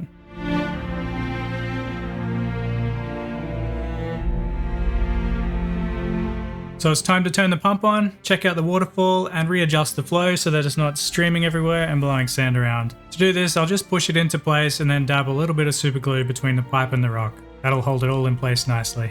I didn't end up filming the super gluing part because it was a little bit tricky to try and get everything in there and film it at the same time, so I had to move the camera out of the way just so I could get in with two hands and push down the rock and glue it. The build is just about ready now to add some crabs, but first I'm going to add some floating plants, so some salvinia. And I've already added a little bit of dwarf sage here as well. I had a couple of sprigs left from a previous build, so I just put that in here. I'm not sure how well it's going to go. It did dry out a little bit, but it should recover, hopefully. Now the part everyone's been waiting for, I'm going to add the crabs. So it's been 24 hours since I built the tank. Normally I suggest waiting at least a month, 2 months or 3 months. The longer is always better. However, most of this stuff has come out of a build I just pulled apart or broke down about 3 days ago. So I'm going to be reusing a lot of it. It's all got beneficial bacteria. It's covered in springtails already. So it's essentially bioactive from the very start. I don't need to wait for the tank to cycle, and I don't need to wait for the ecosystem to establish. It's already ready to go. However, if you're doing this from scratch with all new stuff, I highly suggest waiting at least a month. Things will grow in nicely and you can add your crabs and have a lot better result in the end. So these crabs are from my previous build. You can check out some of the videos from this little colony or cast of crabs. So they're red devil crabs. I've got quite a few adults, but I'm also going to be adding the entire generation of babies from the previous tank. If you plan on breeding these crabs and you want the best survival rate, I highly suggest not adding babies into the tank. However, I'm going to be letting natural selection run its course. I don't need any more crabs, I've got hundreds of them. I do sell them locally, I don't sell them online because they have terrible shipping survival rates, so before you ask, no, I can't sell you any crabs. I'd love to, however being in Europe, I'm probably not going to be able to sell it to a lot of you guys from the United States, and the shipping rates are just really bad for survival, so I'd rather not have any crabs die anyway. So these are all the babies from the previous tank. There's quite a lot there, I didn't count them, but roughly there's probably about 40 or so there, maybe 50. And I'm just going to drop them straight back into the tank. They'll find all the nooks and crannies and places to hide. Generally they'll hide in up under the water section and they'll semi-colonize some of the clay balls at the front, otherwise they'll hide in amongst everything. This tank's been set up for about a month now, maybe a little bit longer, and there's still a lot of babies getting around, so they're doing very well to avoid the adults. There will be some cannibalism, as you would have saw in the introduction. That little guy did escape. He did lose a leg, but he escaped, and this kind of thing happens. It's just part of the ecosystem. The crabs are known to be cannibalistic, but if you want to keep as many alive as you can, definitely separate them, make a little environment for those guys, and you can watch them grow up. As I sell the adults out of this tank, the population of adults generally doesn't stay too high, so it's constantly rotating, so by the time these crabs get a little bit bigger, quite a few of the adults will be moved on to new homes, so I don't really have any issues with the population in this tank being too high. However, as I always say in my other videos, if you're just starting out, for a tank about this size, I suggest 1 male, 2 females. You could go a bit more. Theoretically, by all the statistics, you can go 6 crabs, but for a better success rate for breeding, I'd just start with 3. They'll have a lot of space to move in, move around, and then have lots of babies in the tank. And you'll have a bit more space for them to grow up without having to build a new tank straight away. The final thing I'll mention is make sure you have a tank lid. I know I don't show a lid in the video in this, the introduction or anything, but I do have a full glass lid that goes over the top of the tank. I just don't use it for filming because it causes a lot of reflections and it just makes a lot of issues with the editing process. So definitely make sure you have a lid, non-negotiable, the crabs will escape, so a lid is important. The other thing that always comes up is a heater. I have a heat mat for this tank and it sits between both of the tanks that are side by side. I have about a 1 centimeter gap and the heater sits in that gap nicely. It works really well. It's only a 14 watt heater and I have it on the lowest setting. You can use an aquarium heater in the water for this as well to heat your tank, though I do prefer heat mats. They allow you to make a tank easier without having a big ugly heater in the way. Anyway, I hope you enjoyed that video. If you have, don't forget to like and subscribe. As always, thanks for watching, and I'll leave you with a little bit of cinematic footage of how this tank looks and how the crabs have been doing. Thanks everyone, see you next time.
Today I'm going to be creating a brand new 6-gallon vampire crab ecosystem using some rather unique and experimental methods. The aim is to create a natural background out of clay that is long lasting and won't collapse over time. I'm also going to be incorporating these little 3D printed modules from Under, which you might remember from a previous sci-fi build I did last year. Terra wasn't too happy that I took them out of his tank for this build, but he's getting an upgrade soon and a new renovation. But before we start, make sure you're subscribed because the next video I post on this channel is going to be the huge vertical style ecosystem I've been teasing for the last few months. And it's going to be home to a really beautiful rare species of vampire crab. I'm using a 40 by 25 by 25 centimeter aquarium for this project, which does have a lid, along with the Syncore side fixed large light that is fully Wi-Fi controlled with ramp up and ramp down options. As always, I've got my usual piece of black plastic down to protect the glass, and in order to make the background for this, I'm going to flip the tank around so that the back is lying down.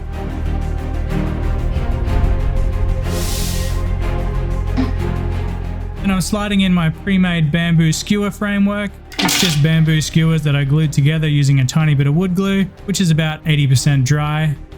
The clay that I'm using for this build is just standard terrarium clay. I'm not sure exactly on the type, I just got it from a local terrarium store, so I know that it's animal safe. All you need to do with this stuff is just mix a little bit of water into it and then apply it onto whatever surface you want to. Just a little tip though, always use less water than you think you're going to need. You can add a little bit more over time. If you add too much water, it gets really hard to work with and really sloppy. The purpose of this framework is to prevent the clay from sliding down the glass and cracking over time. It will also allow me to plant directly into it, which is one of the main objectives of this project. I'm also hoping to show people that there's another better alternative than using spray foam.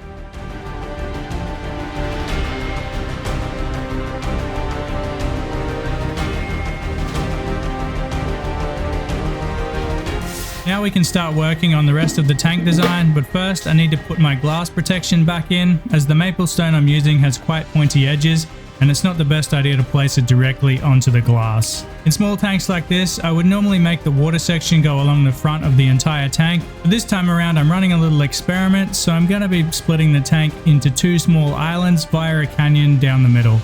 I planned most of this structure out beforehand to save a bit of time. It doesn't look like much at the moment, but you'll see where I'm going with this design soon enough.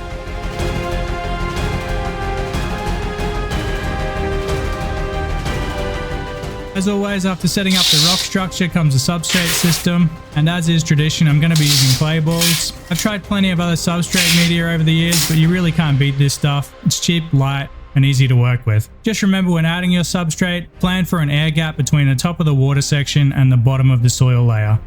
To cap the substrate system, I'm going to be using some weed matting, but in future I'd like to switch over to some organic cotton or some kind of a hemp material, just to make things even more natural. Next comes the most important part of any vampire crab ecosystem, dirt. Before I started this project, I forgot to actually check if I had any soil left and found out 3/4 of the way through that I didn't have any, so I ended up going for a short little walk and getting some from outside, which is why there's lots of different fibrous roots mixed in with everything. That won't matter though, this just adds to the natural aspect of it all. I've also scooped up a few isopods and springtails as well, which will end up being super beneficial. You will also notice that I piled in a few extra rocks at the back of the tank to cover some more of the back wall. I just forgot to record it, but it's simple enough to do. Between adding the extra rocks and filling this section with soil, you'll see now that there was no reason to cover the entire back wall with clay. With the entire framework completed, I've made a cool little structure using the under modules, and I'm going to press them into the clay background, but they'll also be supported a little bit by the rock structure underneath. Alternatively, I could have placed them in prior to adding the clay and then molded the clay around it, but this would have made building the rest of the tank a little bit more complicated because I would have had to work around it. And with the extra module that I have left, which I didn't use, I'm just going to place it on the soil here and see how the crabs will interact with it.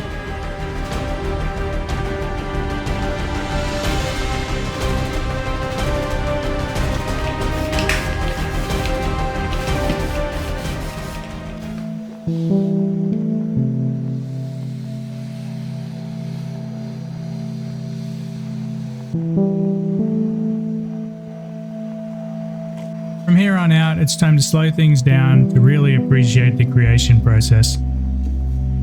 I'm adding some small pieces of acacia bark which I found whilst out collecting the dirt I used earlier. I'll be experimenting with a few different placement options until I'm happy with how things look. I never like to rush this part of the build, as it's really important to getting the desired end result.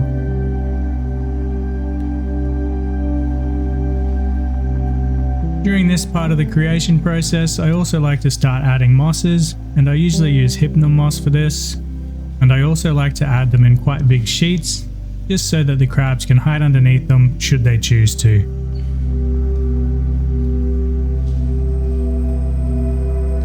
This design isn't going to be heavily planted, so having the option to hide underneath the moss is a really good way to make sure future inhabitants don't fight each other to death.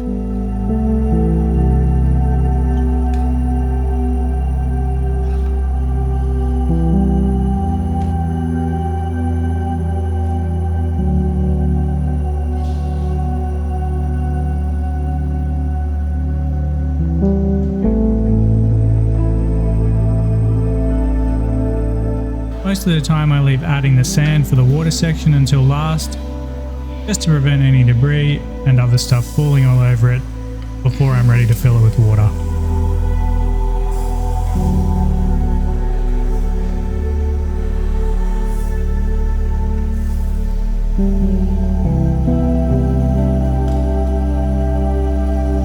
Using a leftover bamboo skewer, I push the sand into some of the smaller, hard to reach places.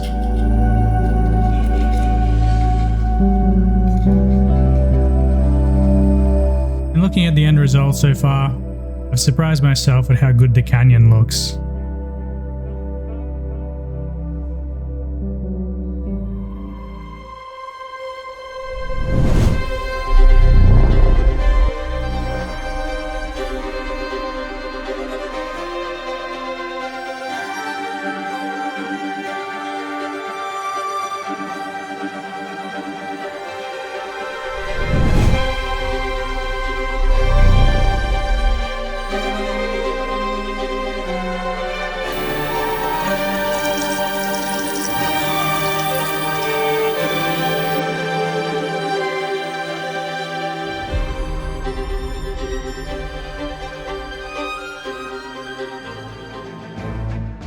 As part of the experiment for this ecosystem, I'm adding 2 Geosisama Halloween males to the tank, with the hope that they will both pick one side of the tank each to set up their own territories. For best practice, it's always good to wait at least 4 to 6 weeks before adding your crabs, but as I'm currently keeping 9 species and I've been doing this for years, I know exactly what to keep an eye on, just in case something goes bad. I also have a lot of spare tanks if I need to move them out in some kind of emergency. If you're new to keeping vampire crabs, I'll have a link in the description to everything you need to know, because it is a little bit more involved than just placing crabs in a nice looking tank.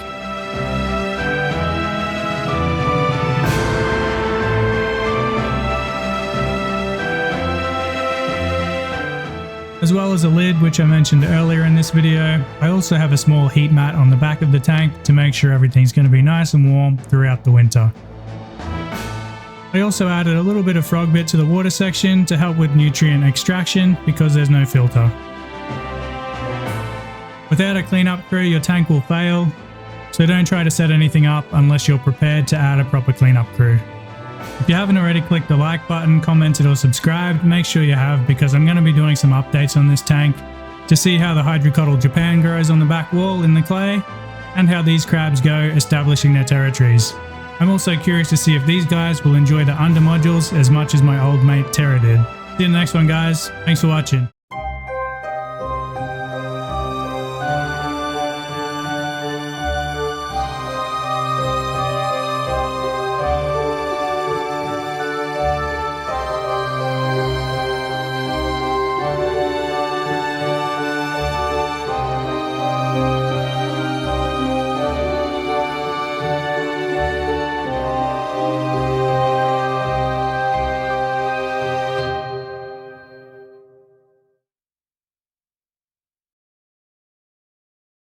Hello everyone, today we're going to be building a brand new vampire crab paludarium. So this one here is a 60 centimeter by 30 centimeter by 30 centimeter tank.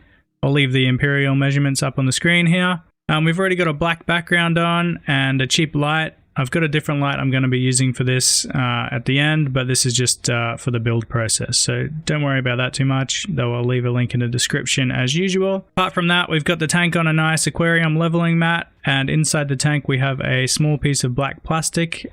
This is reusable stuff. I believe it's called core flute. This is just to protect the glass from any scratches and cracking if I drop any of the rocks I'm going to be using for the hardscape. So we're going to be building our little barrier here. So it's going to be a wall across the front, and it's going to separate our land section from the water section. So I'm doing a rather small water section here. Remember, for vampire crabs, you only need about 20% of the enclosure for water. So 80% land, 20% water. We're going to be building a water underlay style here. So this one will be based on a clay ball substrate with our land section on top. So you'll see what I mean shortly. The other alternative, if you're going to build a tank, is to have a completely separated barrier. I've done a video on that in the past, but I do find this method that we're going to use today a lot better. It's just a lot easier for maintenance and easier to keep warm in winter if you need to use a heater constantly. So we'll just continue with my little wall build here. So just do this however you like. This always takes a while to do, so I'll just fast forward through my little process here. I do change it quite a lot. If you're not 100% happy with it, just wait a day and come back to it. You'll usually see what you don't like and you can change it nice and easily.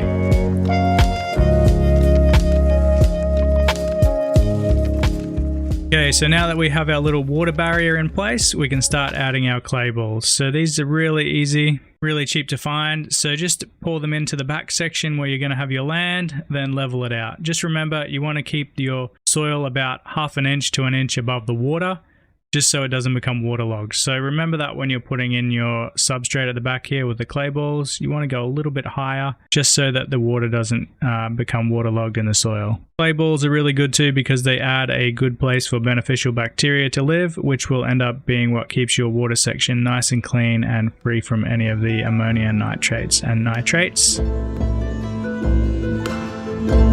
So that there is what we're going to be using. You can see here, nice bit of height, and that will allow us to keep our soil out of the water section.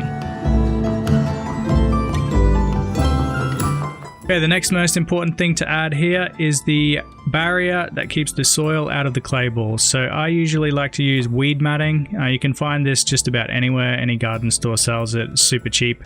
So just place that down at the top. You can hide the front edges a little bit with the rock so you can't see it. Give it a bit more of a nice impression. This stuff's reusable as well, so you can use it plenty of times. If you decide to redo the tank, you can just use it again. You can also use window screen or some sort of a mesh, but I find this stuff here keeps the majority of the soil out and you don't have any issues with it leaking through and polluting the water section. You're obviously going to get a little bit of stuff go through, but no actual particles that are going to stay in the water and continuously release nutrients. Once you've got that out of the way, you can start adding your soil.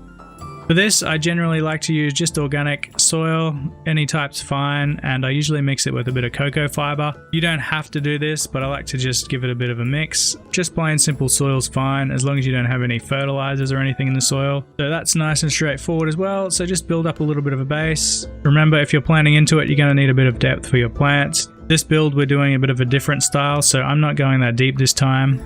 1 inch to ½ an inch is all we're going to need. The crabs will still have plenty of soil to burrow in, which is where they primarily live. We're going to be accommodating their needs for that. Okay, so that is our soil section in, nice and easy. As you can see, we didn't go all that deep. Some sections are a bit deeper than others. Along the front here, it's quite shallow, but it doesn't really matter too much.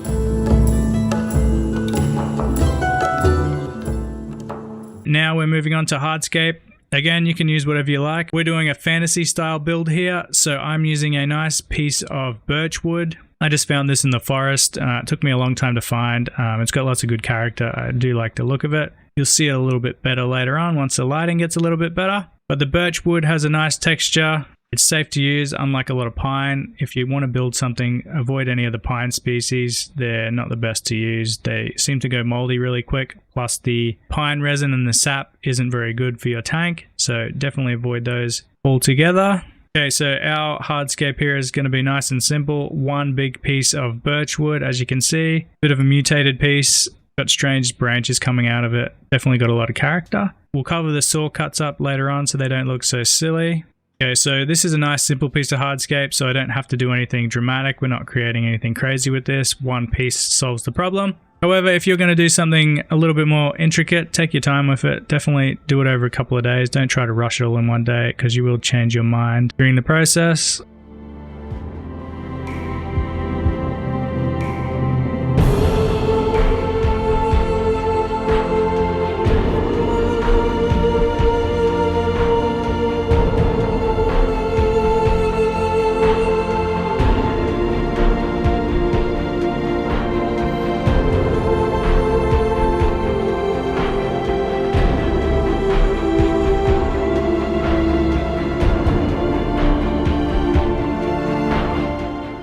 Next, we're going to add some detail stones. This just gives a few more places for the crabs to burrow under, so definitely add them where possible. I've added them to some of the places where it's a little bit deeper, so they'll just dig a little burrow underneath and make themselves a little cave. They'll also do the same all along the underside of this piece of birch wood here, so this sits on top of the soil and they will just dig around and burrow all through that, so don't worry about where they're going to have places to hide. They'll find plenty of space.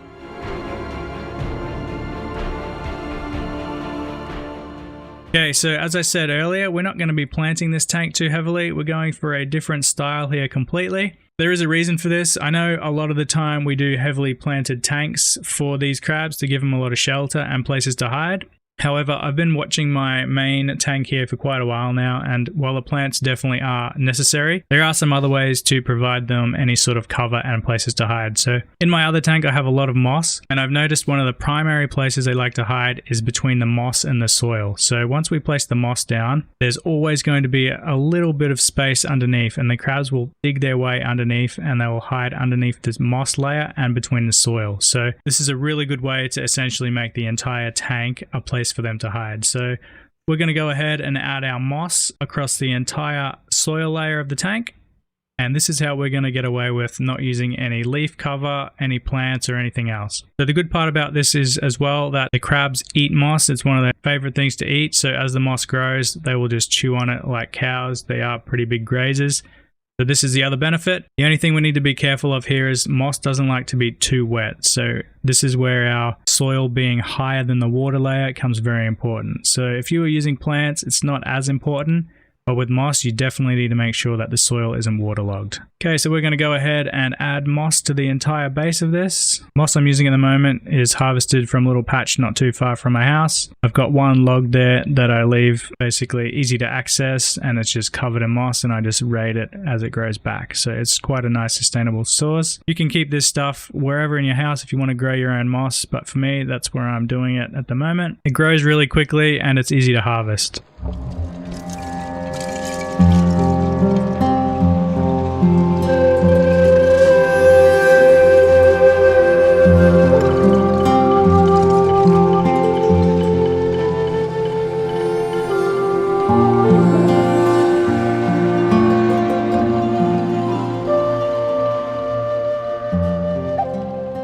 Okay, now that we've got all our base moss in, covering the entire surface of the tank and a couple of little patches on the wood, we're going to add some different kinds of moss here to give a bit more of a fantasy style look.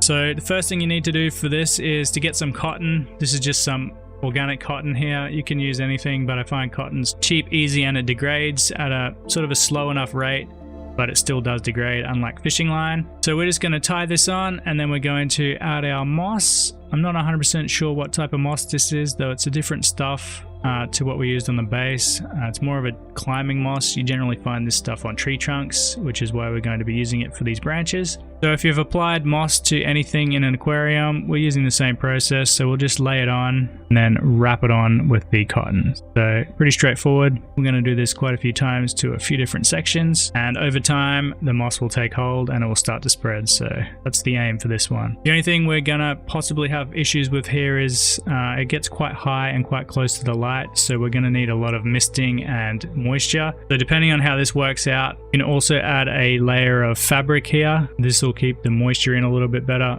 but that will depend on your current situation. So for now, we're just going straight onto the wood. You do have problems with it drying out, you can add some special fabric down that will allow you to keep the moisture in there.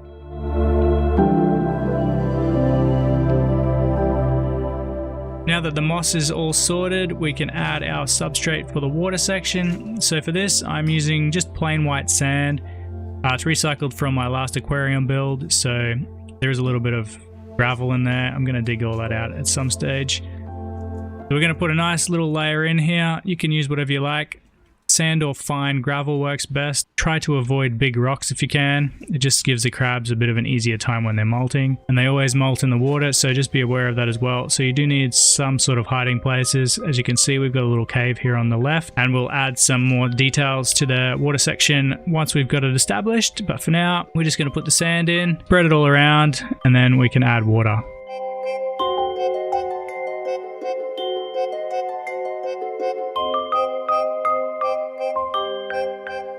So I'm just using tap water here with the chlorinator in it. I've got quite a high pH and hardness, so I don't need to remineralize the water or anything. If you do have problems with low minerals in your water, or if the pH is low, so if it's a little bit acidic, you're going to need to account for that. I've got another video for water quality and stuff. I'll link that in the description as well. So if you want to know the exact water parameters to keep your crabs at, check that one out. But if you've kept shrimp, basically keep your crabs around the same level. So that's Neocaridina, not Caridina shrimp. So that's our water level. We're keeping it just below the clay balls. This will allow the water to drain through the tank, straight down through the substrate, and stay separate from the soil, so the soil won't be waterlogged. Okay, perfect. That is the core of our tank done.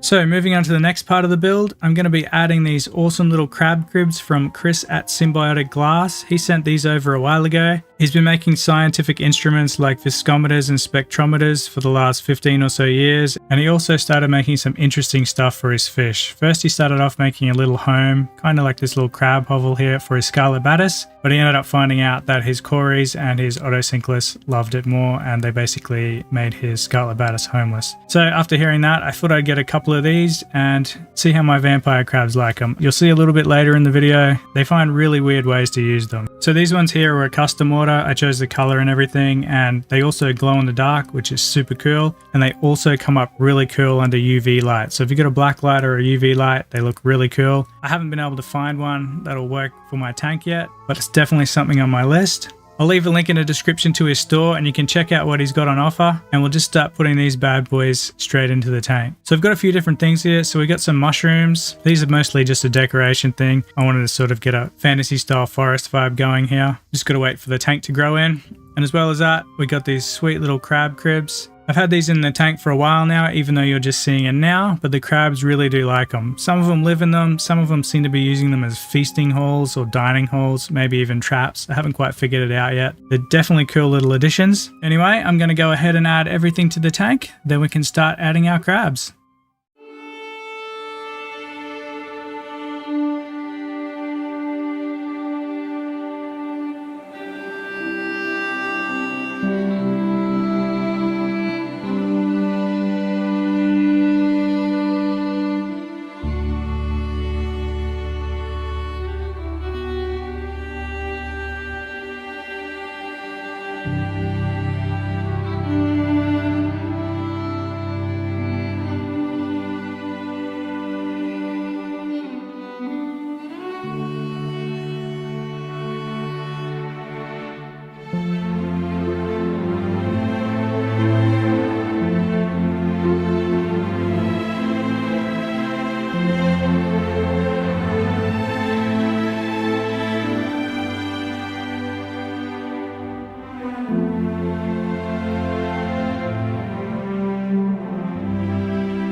It's now been 106 days since I first set up this paludarium, and you'll already notice quite a lot has changed. The first thing I changed in this build was the light and the lid. So the light and the lid I originally had on this tank were part of a set and they come with this aquarium, but I noticed this meant that the moss was drying out really quickly and I couldn't keep up the spraying enough to keep the moss alive.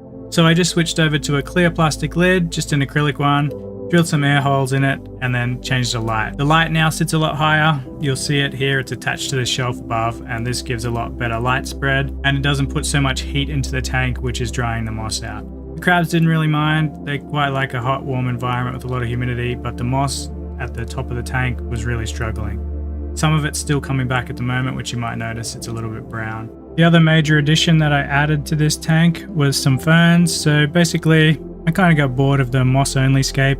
Crabs didn't mind too much, but I wanted some plants in here, so I just built the back section up behind the birch wood and I added some ferns. The other thing too was a lot of the crabs were spending quite a lot of time on the back side of the wood, and because I didn't build it up, I had to spend a lot of time looking up and over in behind there. So that was a bit of underplanning on my part. I should have built that up and then put the moss on top of that. Probably would have made a better situation. It is what it is, and I do like the ferns in there now, so let me know what you think. As well as those couple of changes, we've already had 2 awesome batches of baby red devil vampire crabs in this tank. There's tons of little babies here. I've almost lost count at how many. They spend most of their time lurking in the moss. Unfortunately, I don't have anywhere to put these crabs, so I can't separate them, so they're going to be living in this tank by themselves, so natural selection is going to be the ruling factor on whether they survive or not. I think they'll do okay. They've got plenty of hiding places and crevices in the rocks. The addition of the aquatic moss is making a huge difference as well, so I think that's going to be really beneficial for them. If you do plan to keep babies alive, this is definitely something I highly recommend. The same for the shoreline as well. Have a lot of moss near the shoreline because they do move between the aquatic moss and the terrestrial moss quite a lot, so that's just something to be aware of if you do have baby crabs. Outside of those few changes, not much else has taken place, but I do want to add something really interesting with the glass hovels.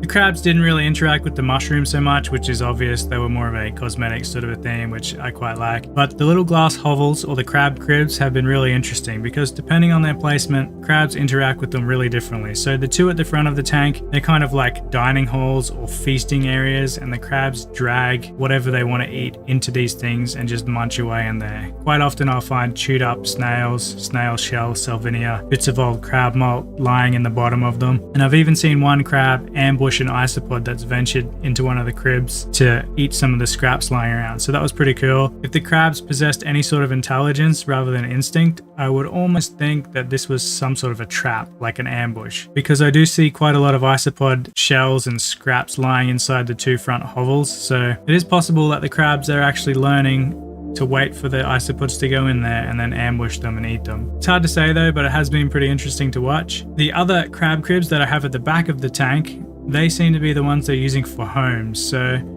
yeah, depending on the placement, they're using them quite differently. The only one I noticed that they haven't actually been using is the one at the top of the tank on the right. I think this placement is a bit high, and because it's made out of glass, a little bit of light gets through. So being high and getting a lot of light, they probably don't feel as comfortable as they usually do. So the other ones that are down to the ground and placed more discreetly seem to be the ones that they like to live inside. Anyway, I'm pretty sure that covers everything. I just want to give Chris from Symbiotic Glass a shout out for sending me the crab cribs and the mushrooms. Thanks again. I really appreciate it. And as always, thanks for watching. Don't forget to like and subscribe, and I'll see you all in another video. Cheers, everyone.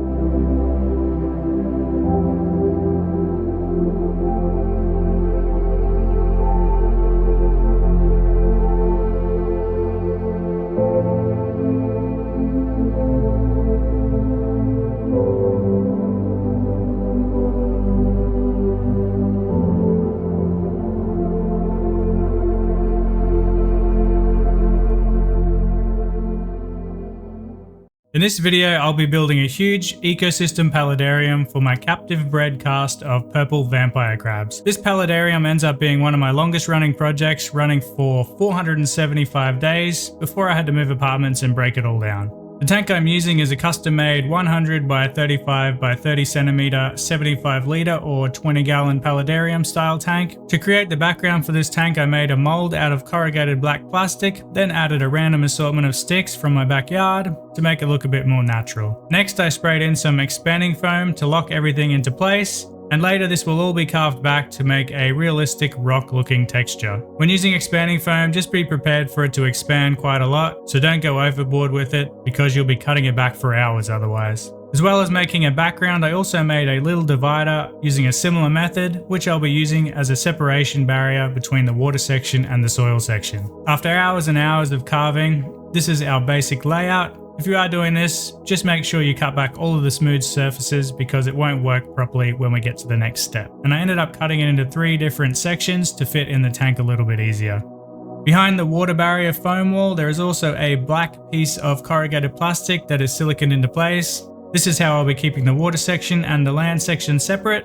Just make sure you leak test this barrier really well because if it does fail, your entire tank will be compromised. So double check very carefully. There are a few drawbacks to using this method over a clay ball underlayer method, but I'll cover those a little bit later on in the video. Now that I know everything fits, I'm covering it all with a layer or 2 layers of tile grout. Basically cement. American viewers, you will probably know this stuff as dry lock. I'm just going to be painting it on with a paintbrush, letting it dry overnight, then applying a second layer and waiting for another 24 hours. Now that the background is ready, I'm also going to experiment with growing some moss over it by blending some moss in with some aqua soil. So you're basically just aiming to make a little bit of paste here. So use some moss, some aqua soil and a little bit of water. Blend it all together and then paint it all over the surfaces that you want to cover with moss. Really quick and easy, and it usually works pretty well. Mine didn't work quite well, but also I'll cover that later in a video as well. I should have seen it coming, but it's definitely something to pay attention to. Next comes a substrate layer for the land section, which is about 5 centimeters of clay balls or leca. This will keep the soil nice and dry and above any water which builds up over time. Generally, this is caused by misting and condensation, so you do really need to make sure you add this layer in. It's very important. On top of that, I'm adding a layer of weed matting, but you can use window screen or something similar if you have access to it. This is just to keep the next layer of soil out of the drainage layer. For the soil layer, I'm going to be using organic potting soil or potting mix. Fertilizer-free soils are really important, and don't bother with any fancy mixes because vampire crabs prefer good old-fashioned plain soil. Even soil from your backyard works perfectly fine, as long as you know it hasn't been sprayed by poison or fertilizer. Before planting everything, I'm going to be adding a random selection of hardscape, so some wood, rocks, sticks, mosses, and a few other knickknacks, including my favorite item here, a beaver skull that I found. Most of the wood is alder and birch, 2 of the safe options, so if you are doing this, make sure you avoid pine, cypress, and any other really sappy woods. While I'm adding all of this stuff to the tank, I'm also seeding it with springtails, worms, and isopods. Pretty much all of the stuff I'm using is covered in all of these, but if you are using stuff without it, make sure you do add springtails. They are super important, and any tank without them is destined to fail. This is a selection of plants that I'm going to be using. I'll leave a full list in the description, as well as all the other details from products that I'm using for this build. There are obviously a lot of other plant options available, so feel free to use any ideas that you come across. Just make sure they like wet, humid environments and you'll be perfectly fine. Over the course of the next year and a half, I did end up changing a few things here and there. I removed some plants and added some others, mostly because they got eaten by the crabs, though there were a couple that died off because they were in the corners and didn't get enough light. Planting the tank is really easy. Just make sure that you plant the smaller growing plants at the front of the tank and the taller growing ones at the back. Otherwise, you'll block the view from pretty much everything, and you'll spend way more time doing maintenance than you really need to. I like to add the water section substrate last so I can clean up any soil that spills into the water area. And for this, I'm using a small grained gravel, so a natural river style gravel mixed with a little bit of sand. Then I'm filling it with dechlorinated tap water. Things are looking really good so far. The shoreline's looking nice. So I'm just going to mist everything before we start moving on to the aquatic section, where we start planting the aquatic plants and filling it up with water. For the aquatic plants that I'm using, I'm just going to be adding some trimmings from one of my aquariums, most of which is bits of dwarf sage, followed by quite a few floating plants. In this case, I'm going to be using Salvinia, pretty much the best one available. If you don't plan on using a filter, floating plants are really important. They'll suck up any excess nutrients and provide a good food source for your crabs.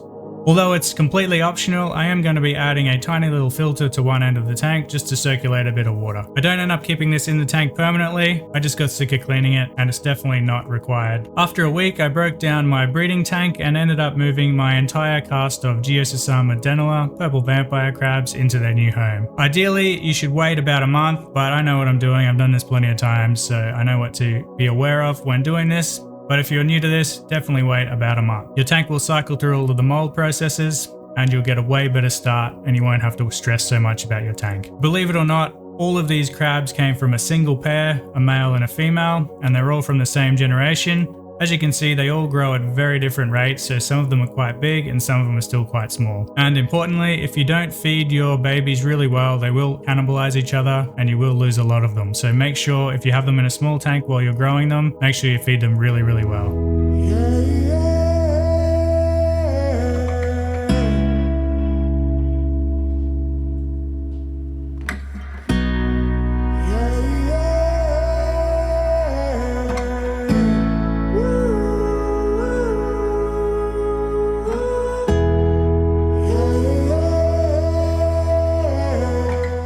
After 128 days, the environment has undergone some pretty big changes. Most of the plants have grown quite a lot, especially the white Photonia, and the crabs have also made themselves quite at home, with the males roaming around openly during the day and spending a lot of time brawling at night. They are also molting without any problems, which means the water section is cycled fully and the nitrogen cycle is working exactly as nature intended. And while things are mostly peaceful in the tank, the males do occasionally duke it out for the top dominance position, so whenever you see them shaking their claws, you know trouble isn't too far away. I've also added a red spot plant to the front of the tank here, which seems to be growing exceptionally fast, and the crabs seem to love to climb it and to spend time hiding on top of the bigger leaves. Unfortunately, my moss wall blend on the back wall didn't work out as planned, as I introduced the crabs quite early and they ended up eating all of the small bits of moss before it got to take hold. Though that was easily fixed by adding some extra bits of bigger moss, which started to spread over time. There are still some negative aspects of this tank and the design, but I'll cover those in the next phase for day 475.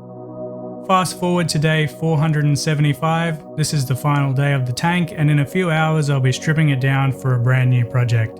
Some of you will know that this build is one of the very first builds that I uploaded to this channel, and that this video is actually a remaster of the original video. So there are a few important things that I did learn while building this that I'd like to go over with now. And lesson 1 is the trouble with foam. The first and most important thing that I learnt while making this ecosystem tank is that it relies heavily on foams and plastics and quite a bit of glue.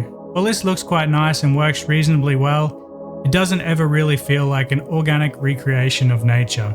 It's just a thin layer of life on top of a toxic core, and it's the main reason that I haven't made another build on this channel using spray foam. Sure, it's easy, but there are more rewarding and organic ways to create an ecosystem, a lot of which I've been using for my more recent videos, and it definitely makes looking at the tank and the long-term lasting effects of it feel much more natural. Lesson 2, the design flaws and some things that I would fix.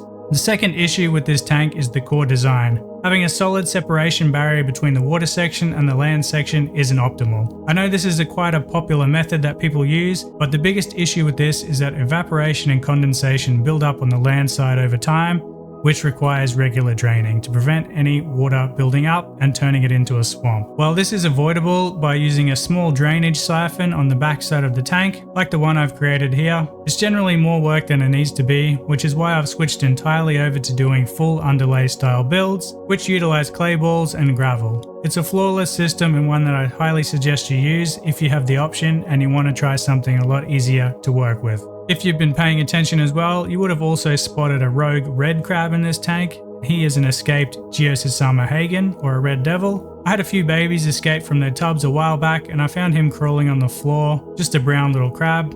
And unfortunately when they're this tiny it's impossible to tell which species they are, so I had to roll the dice and I put him into a tank which I thought he came out of, but that turns out to be the wrong choice, and as you know, mixing crabs is usually a death sentence, but somehow this guy managed to survive, all whilst evading my attempts to catch him. While he's currently in one piece here, I did see him with missing claws and missing legs quite often, so he was definitely being hunted quite heavily. Although I ended up stripping this tank down after 475 days and starting fresh, it was still a very successful project, and one that bred hundreds upon hundreds of baby crabs, a lot of which found new homes here locally. And other than my dislike of spray foam builds, the method works well, which is clearly evident by how long it lasted. But if you do want to create something in your own tank, either a big or small tank, I highly suggest doing so with a more organic mindset. You'll appreciate it a lot more in the long run, and if you are looking for inspiration for your next project, check out this playlist here because it has a lot of new interesting builds that don't use any spray foam. A few months ago I rescued this Chinese elm bonsai tree from near death at my local gardening store. As is standard procedure with bonsai trees, I decided to plant it in an aquarium. Things seem to be going quite well so far, so I'm going to upgrade it from this 12-litre tank and build an entire ecosystem around it. If you haven't guessed it already, that ecosystem is going to be home to vampire crabs, but this time around things didn't quite go according to plan, but I'll get to that soon enough. First I'll show you exactly how I built this scape. So today's canvas is a 45-litre aquarium with a frosted background applied. The light is my recently retired Fluval Marine 3.0, though it's only going to be on here for the build process. If you saw my previous video, you'll know exactly where this tank is going and the lights that I'm going to be using. For the hardscape and the shoreline for this tank, I've chosen black lava rock, just in a random assortment, some small stones, some medium stones, and a little bit of stuff in between. As always, I'm placing down some foam to protect the glass from any of the rocks I might drop. It's just scraps of old aquarium leveling matting, and it's easy enough, most people probably have it lying around. Once the foam is in place, it's just a simple process of adding the rocks to keep the water and the soil sections separate. Since this tank is going to be home to vampire crabs, it's important to follow the 80% land and 20% water ratio. You don't necessarily have to use black lava rock, you can use just about any type of stone for this process, but I've got a bit of a theme going here, which you'll see in a future room tour video. When you're building your barrier, make sure you build a little bit of height here because you need to make sure the water is going to be at least 2 to 2.5 inches deep, which is about 8 centimeters. You can go deeper if you like, but I generally find this to be the absolute minimum to go because you don't want to have it too shallow and you do need to account for some potential evaporation. After you've created what will soon be your shoreline, it's important to build up a substrate system. So for this, I like to use clay balls or leca, mostly because it's cheap, easy to find, and not all that heavy. However, you can use gravel or lava rock if you have easier access to that. It works basically the same, it's just a lot heavier. As with before, just make sure you build it high enough so that the future soil layer is a few centimeters or an inch above the water line. This allows the water to drain through the soil and prevent any swampy smells in your tank. It'll also prevent the water from getting stained a brownish color and prevent a lot of nitrate issues. Normally I would be adding a weed layer to the top of this clay ball structure, however, for some reason I've run out and I didn't actually check it before I started this video, so I'm going to be using a different method this time. I'm going to be using some black basalt gravel just to fill in the gaps because we're going to need something to prevent the soil going into the clay balls. Again, I just need to make sure it's thick enough so that the soil doesn't get into the water layer. That should work perfectly fine just how it is. Next, the soil goes on top of this base layer, and I don't generally use any fancy mixes for this, just some organic soil is fine. Vampire crabs don't really need anything fancy, just as long as it allows them to burrow, it'll be perfectly fine. For the soil layer, I generally like to go about 1 to 3 inches deep with a slight slope towards the back of the tank. This just adds a little bit of depth to the scape. Avoid using aqua soils and anything kind of like a sand because it doesn't actually allow them to burrow, which is one of their main ways to hide. Before I do any more detail work, I've decided to add my Chinese elm at this point so I can work around it. It's going to be the primary focus of this tank, so getting it in early is going to show me exactly where I need to work from this point on. You'll also notice quite a lot of isopods and springtails are coming along with this. They're all mixed up and attached to the roots, so I'm basically seeding the tank with cleanup crew in this process. These guys are essential for any vampire crab build and they're basically miracle workers, so add as many as you can as soon as you set your tank up.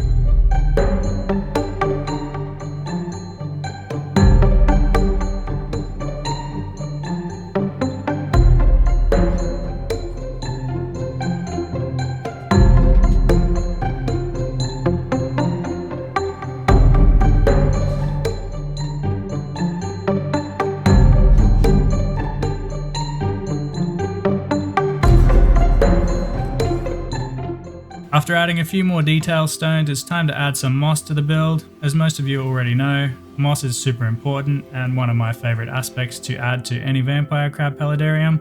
It's also a good food source for the crabs and provides a layer for them to burrow underneath. Again, I've got a video specifically about that, so you can check that out in the playlist. As always, I'm using hypnol moss for this. It's easy enough to find, grows pretty fast and is nice and hardy, as long as you don't let it get too moist or dry out too much. So here's a quick look at what the tank looks like so far. It's pretty bare bones, but we've still got a little bit of stuff to add. Sticking with the theme here, I'm adding black basalt sand to what will soon be the aquatic section of the paludarium. When I finally get around to doing a room tour, the last 3 black builds will finally make a little bit more sense.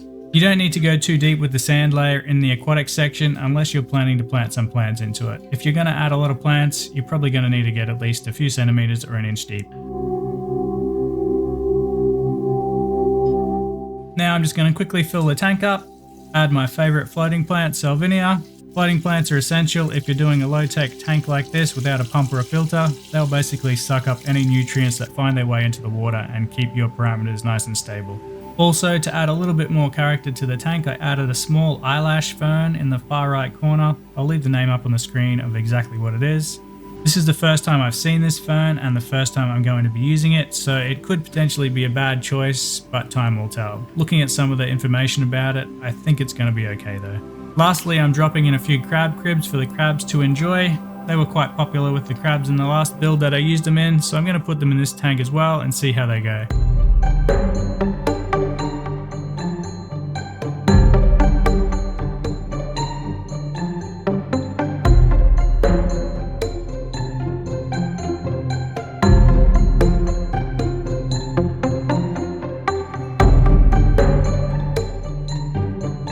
So here's where things didn't quite go to plan. So when I originally set this tank up, I had planned to leave it run for about 6 months before adding any crabs. However, I recently went to an animal expo here on the weekend and I was going to pick up 2 crabs for the 2 other tanks that I have going. They've been running for quite a while, so it's certainly time to add crabs. However, I ended up stumbling across a new species of crab that I haven't seen before here, and the guy at the shop didn't exactly know what they were.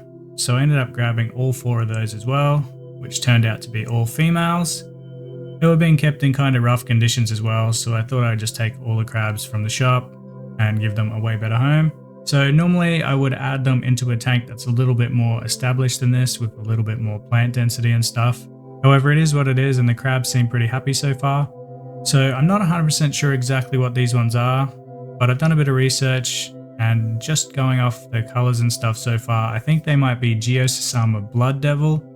So that's obviously the marketing name. They haven't got an official name yet. They're still also kind of young, so I'm still waiting for them to get their full colors to be able to figure out exactly what type they are. Thankfully, so far they're also doing quite well, so being all females isn't ideal for any breeding situations, but it will prevent any problems with fighting. Unlike most of the other vampire crab species I'm keeping at the moment as well, these guys seem to spend a lot of time inhabiting the rocks, so they've all got their own little hollow or crevice in along the front shoreline here. That's basically where they're living. They haven't dug too many burrows yet, at least that I could see, though they do spend a bit of time foraging on the land. So while not ideal adding these guys to this tank this early on, it's definitely 1,000 times better than the conditions that they were previously in. Though as you'll see at the end of this video, I have added a little bit of stuff to the tank as well, just to speed things up and increase the density. As the crabs get bigger and the tank starts to mature, I'll start to give some more updates, so if you are curious to see what happens with these guys, make sure you're subscribed to the channel, and as always, thanks for watching, and I'll see you guys in the next one. Cheers everyone!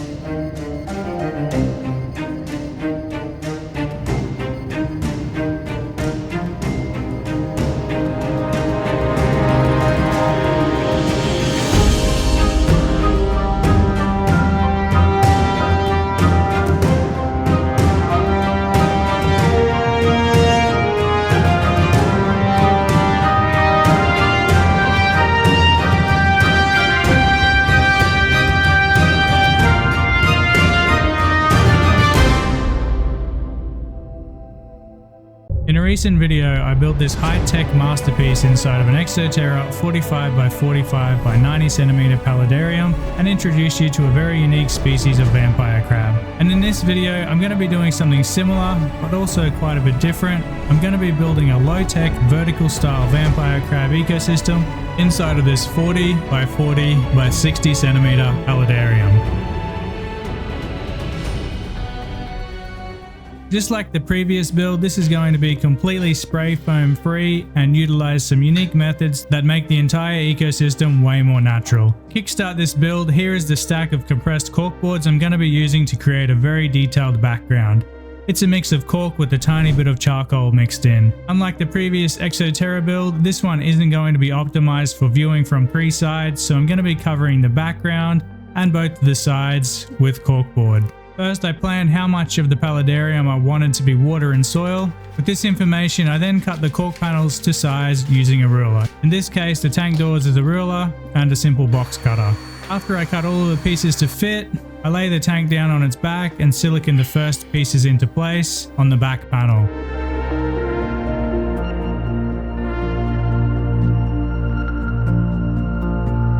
Then I put some heavy stuff on top of it for 12 hours until it dried. I then repeated this process 2 more times for the left and right sides of the tank. Don't worry about the ugly join lines in the middle at the moment, we're going to be dealing with those soon enough.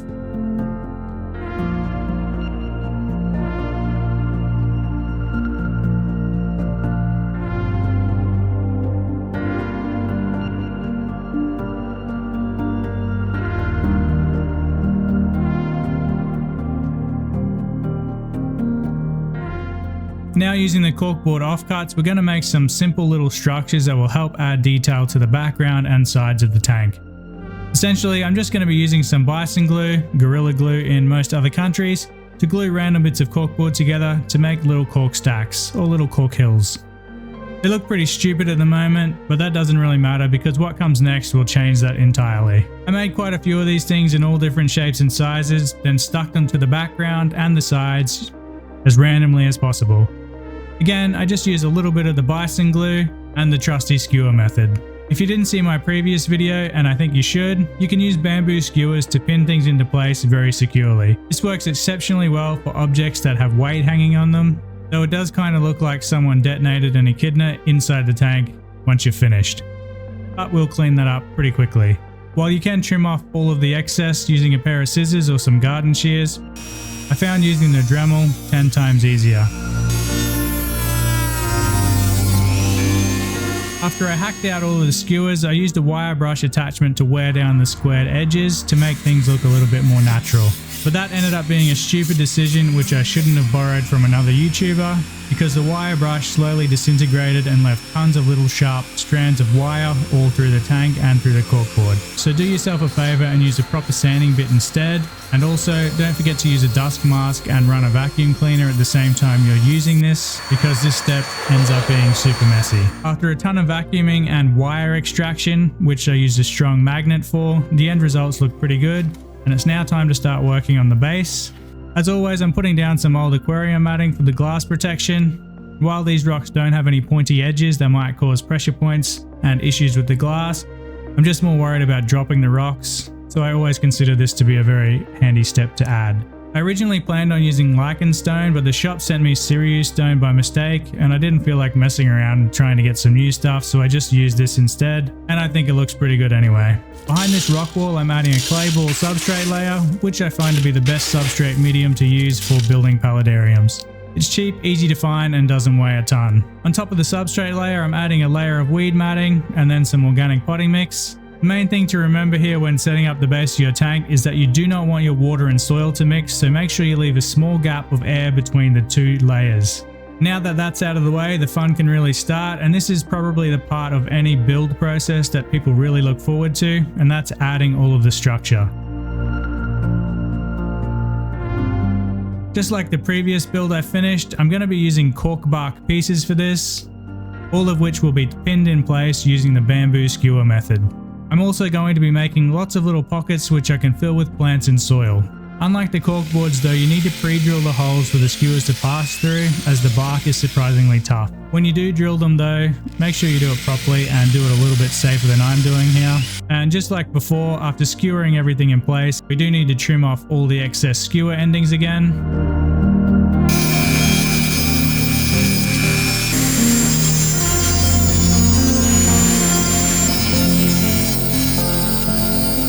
So far I'm pretty happy with how the hardscape is coming along at this point, so it's time to finish off adding the rest of the soil to the tank. And to make sure this works properly, I'm going to be adding some moss to the bottom of the cork bark sections. This will prevent the soil falling through the bottom of some of these sections, and in time the moss will slowly decay, but the plant roots will hold all of the soil together.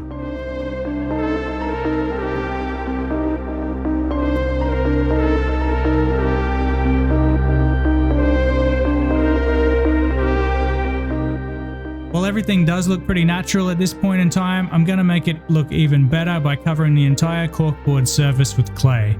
Now, I'm not entirely sure what type of clay this is that I'm using, but I got it from a local terrarium store here, so it's definitely 100% animal safe. It comes in 1 kilo bags that all you need to do is add water to. Just make sure when you do add the water, you do it very slowly, because if you add too much water, you're going to make a huge mess and you're not going to be able to mold the clay. It'll just be a huge pile of mud. And now for the next hour or so, I'm just going to cover just about every surface I can with clay, leaving all of the interesting textured sections fully exposed. A lot of people will say that clay will crack over time, which is definitely true, but this only happens if you let it dry out, just like this example here. But realistically, in a well set up paludarium, the humidity level should be high enough, and you should be spraying your tank often enough for this never to be an issue.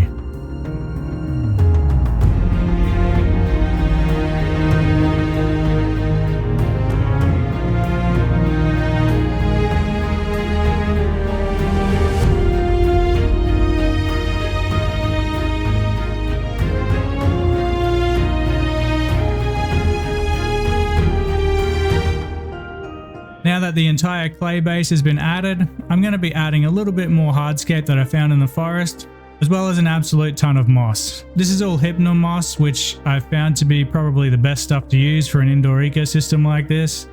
I've tried a lot of the other stuff over the years and it's a lot less forgiving, whereas hypno moss just seems to go and go without any real issues.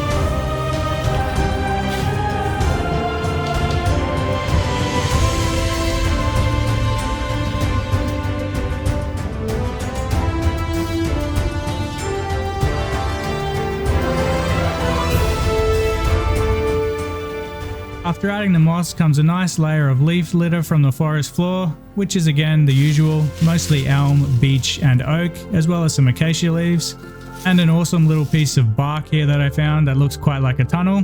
The other really good thing about using clay is that you can actually stick climbing plants like magravia and other things to it without any effort. It also provides a good nutrient source to keep these plants growing.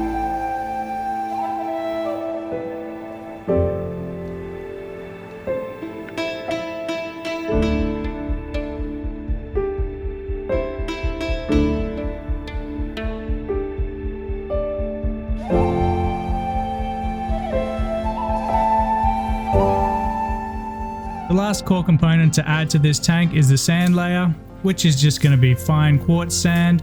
I don't generally go too thick with this stuff as I don't usually add many plants to the water section, especially in this tank because the water section is going to be quite shallow, so my plant options are going to be quite limited. My plant choices for this are going to be the usual Salvinia, frogbit, some crypts, and I might even add some Anubias at some stage as well, one of the mini versions.